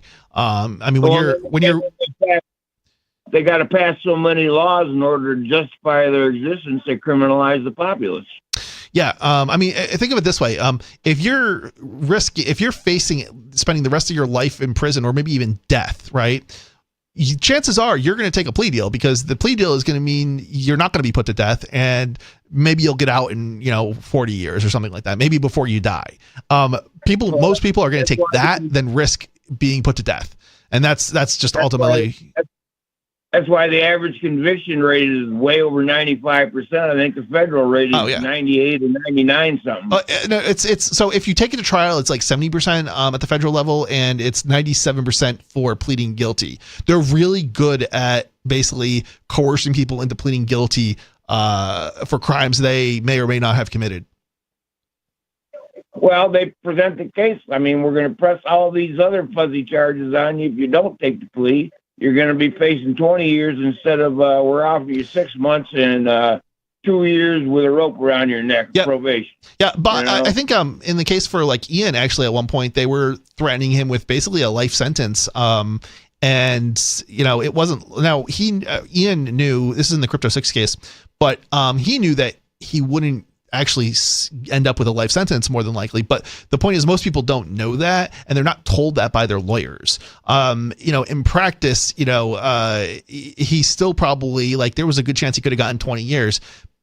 The fact that he only got 8 and will serve 4, almost nobody knows that, when they're negotiating with like prosecutors, and they think that, well, there's evidence and I would convict myself, so therefore I better take a plea deal. And it's like, okay, but you didn't do it, but how do you defend yourself against that? And the whole system is so screwed up. Yeah, if you don't got money, you're probably not going to walk, because most of the public pretenders don't really have your best interest at heart. Yep, I don't think so either. I've been down that road before. I'm not making an excuse, but sorry, go ahead. It's definitely not the yellow brick road. Using a public defender. I have 2, and they just make you think, oh, I'm going to do this really good plea deal for you, and it's going to be great. Well, the lawyers are also incentivized to do plea deals. Yeah. So, and it's actually interesting. Most people don't know this, but there's lawyers who they specialize in trial law. So, like, in other words, they taking court cases to trial. Most lawyers, though, that you go to talk to are going to specialize in plea deals. So you're most likely hiring, if you want to take something to trial, you probably are hiring the wrong lawyer. Wow. Yeah, and you wonder why, most people end up with a plea deal. It's like, yeah, because this is what they specialize in. Most lawyers, they're not specialized in, taking things to trial. There are trial lawyers for that, but you have to know, you have to know what you're doing when it comes to facing the justice system, and I'll put that in quotes, their justice system, but you have to know what you're doing in facing the justice system to actually get a trial. And then and otherwise you're pretty much going to be pressured into taking a plea deal, but by everybody, by your own lawyer, and by the prosecution and, everything. Yeah, probably the longest standing public defender I remember from this county. He was well known as Alpina's Bonnie Hall. Bonnie, you're probably too young to remember, but Bonnie Hall was the game show host of a show called Let's Make a Deal. Bonnie Hall with my name? No, I said Bonnie. You're probably too young to remember. Oh, okay. But the name of the game show he hosted was Let's Make a Deal. I've heard of it, but I don't know the show. What was his name?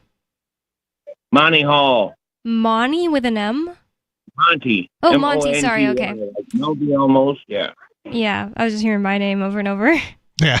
Honestly, at first. So what? He went to trial, and what happened? Oh, nothing. I'm just saying the prosecutor or the public defender we had around here for the longest that I can remember, probably 30 years. That was his nickname, was Monty Hall. Because his whole MO was Let's Make a Deal. Because he was making deals. I get where you're going with this now. Yeah, that's pretty good. Everybody into your pleading guilty. Got it? Yeah. And then we're going to get out of here and wash your hands of it. Got it? Yep. Yeah. A lot of people don't know this too. Prosecutors basically move up the political ladder and career path by getting convictions. So they don't care what the sentence is so much as what the so much that they're not going to have to work to basically convict you, and they don't have to actually do all the work if you just take a plea deal with them. They don't care about you. They're not in a noble profession. They're in a cult. That's very much the case. They don't care about justice. They care about convictions, and they're going to do anything they can and however they have to in order to get a conviction. And if you don't take a plea deal, they will absolutely go after you. They will lie, cheat, and steal their way into a conviction. Yeah, their conviction rate is like a batting average if you were playing baseball. Yeah, it's literally like that. It's disgusting. It's not the way it should be. And we're supposed to. And the scary part of this is if you're facing a prosecutor, you're relying on them to hand over evidence that is in your favor, and they often don't. It's like they might have evidence that proves you didn't do it, but they don't want to give it to you, or they give you so much evidence that you'll never find it. And it's like, and the idea is like, basically they're it's this really weird thing where they're supposed to be like a neutral party, but yet they're prosecuting you, and they're not supposed to be neutral at the same time. And really it turns into it's them against you. Right, exactly. And it's like, yeah, there's been a lot of cases, a lot of the cases where people later have been it's been like the prosecutors didn't hand over the evidence they were supposed to, that literally proved the person innocent. And the judge, who's also supposed to be neutral, sometimes just throws out evidence that is in your favor. Yeah, yep. This has been Free Talk Live. You can go to freetalklive.com for more. Thanks for everybody who called. Thanks for listening. Peace.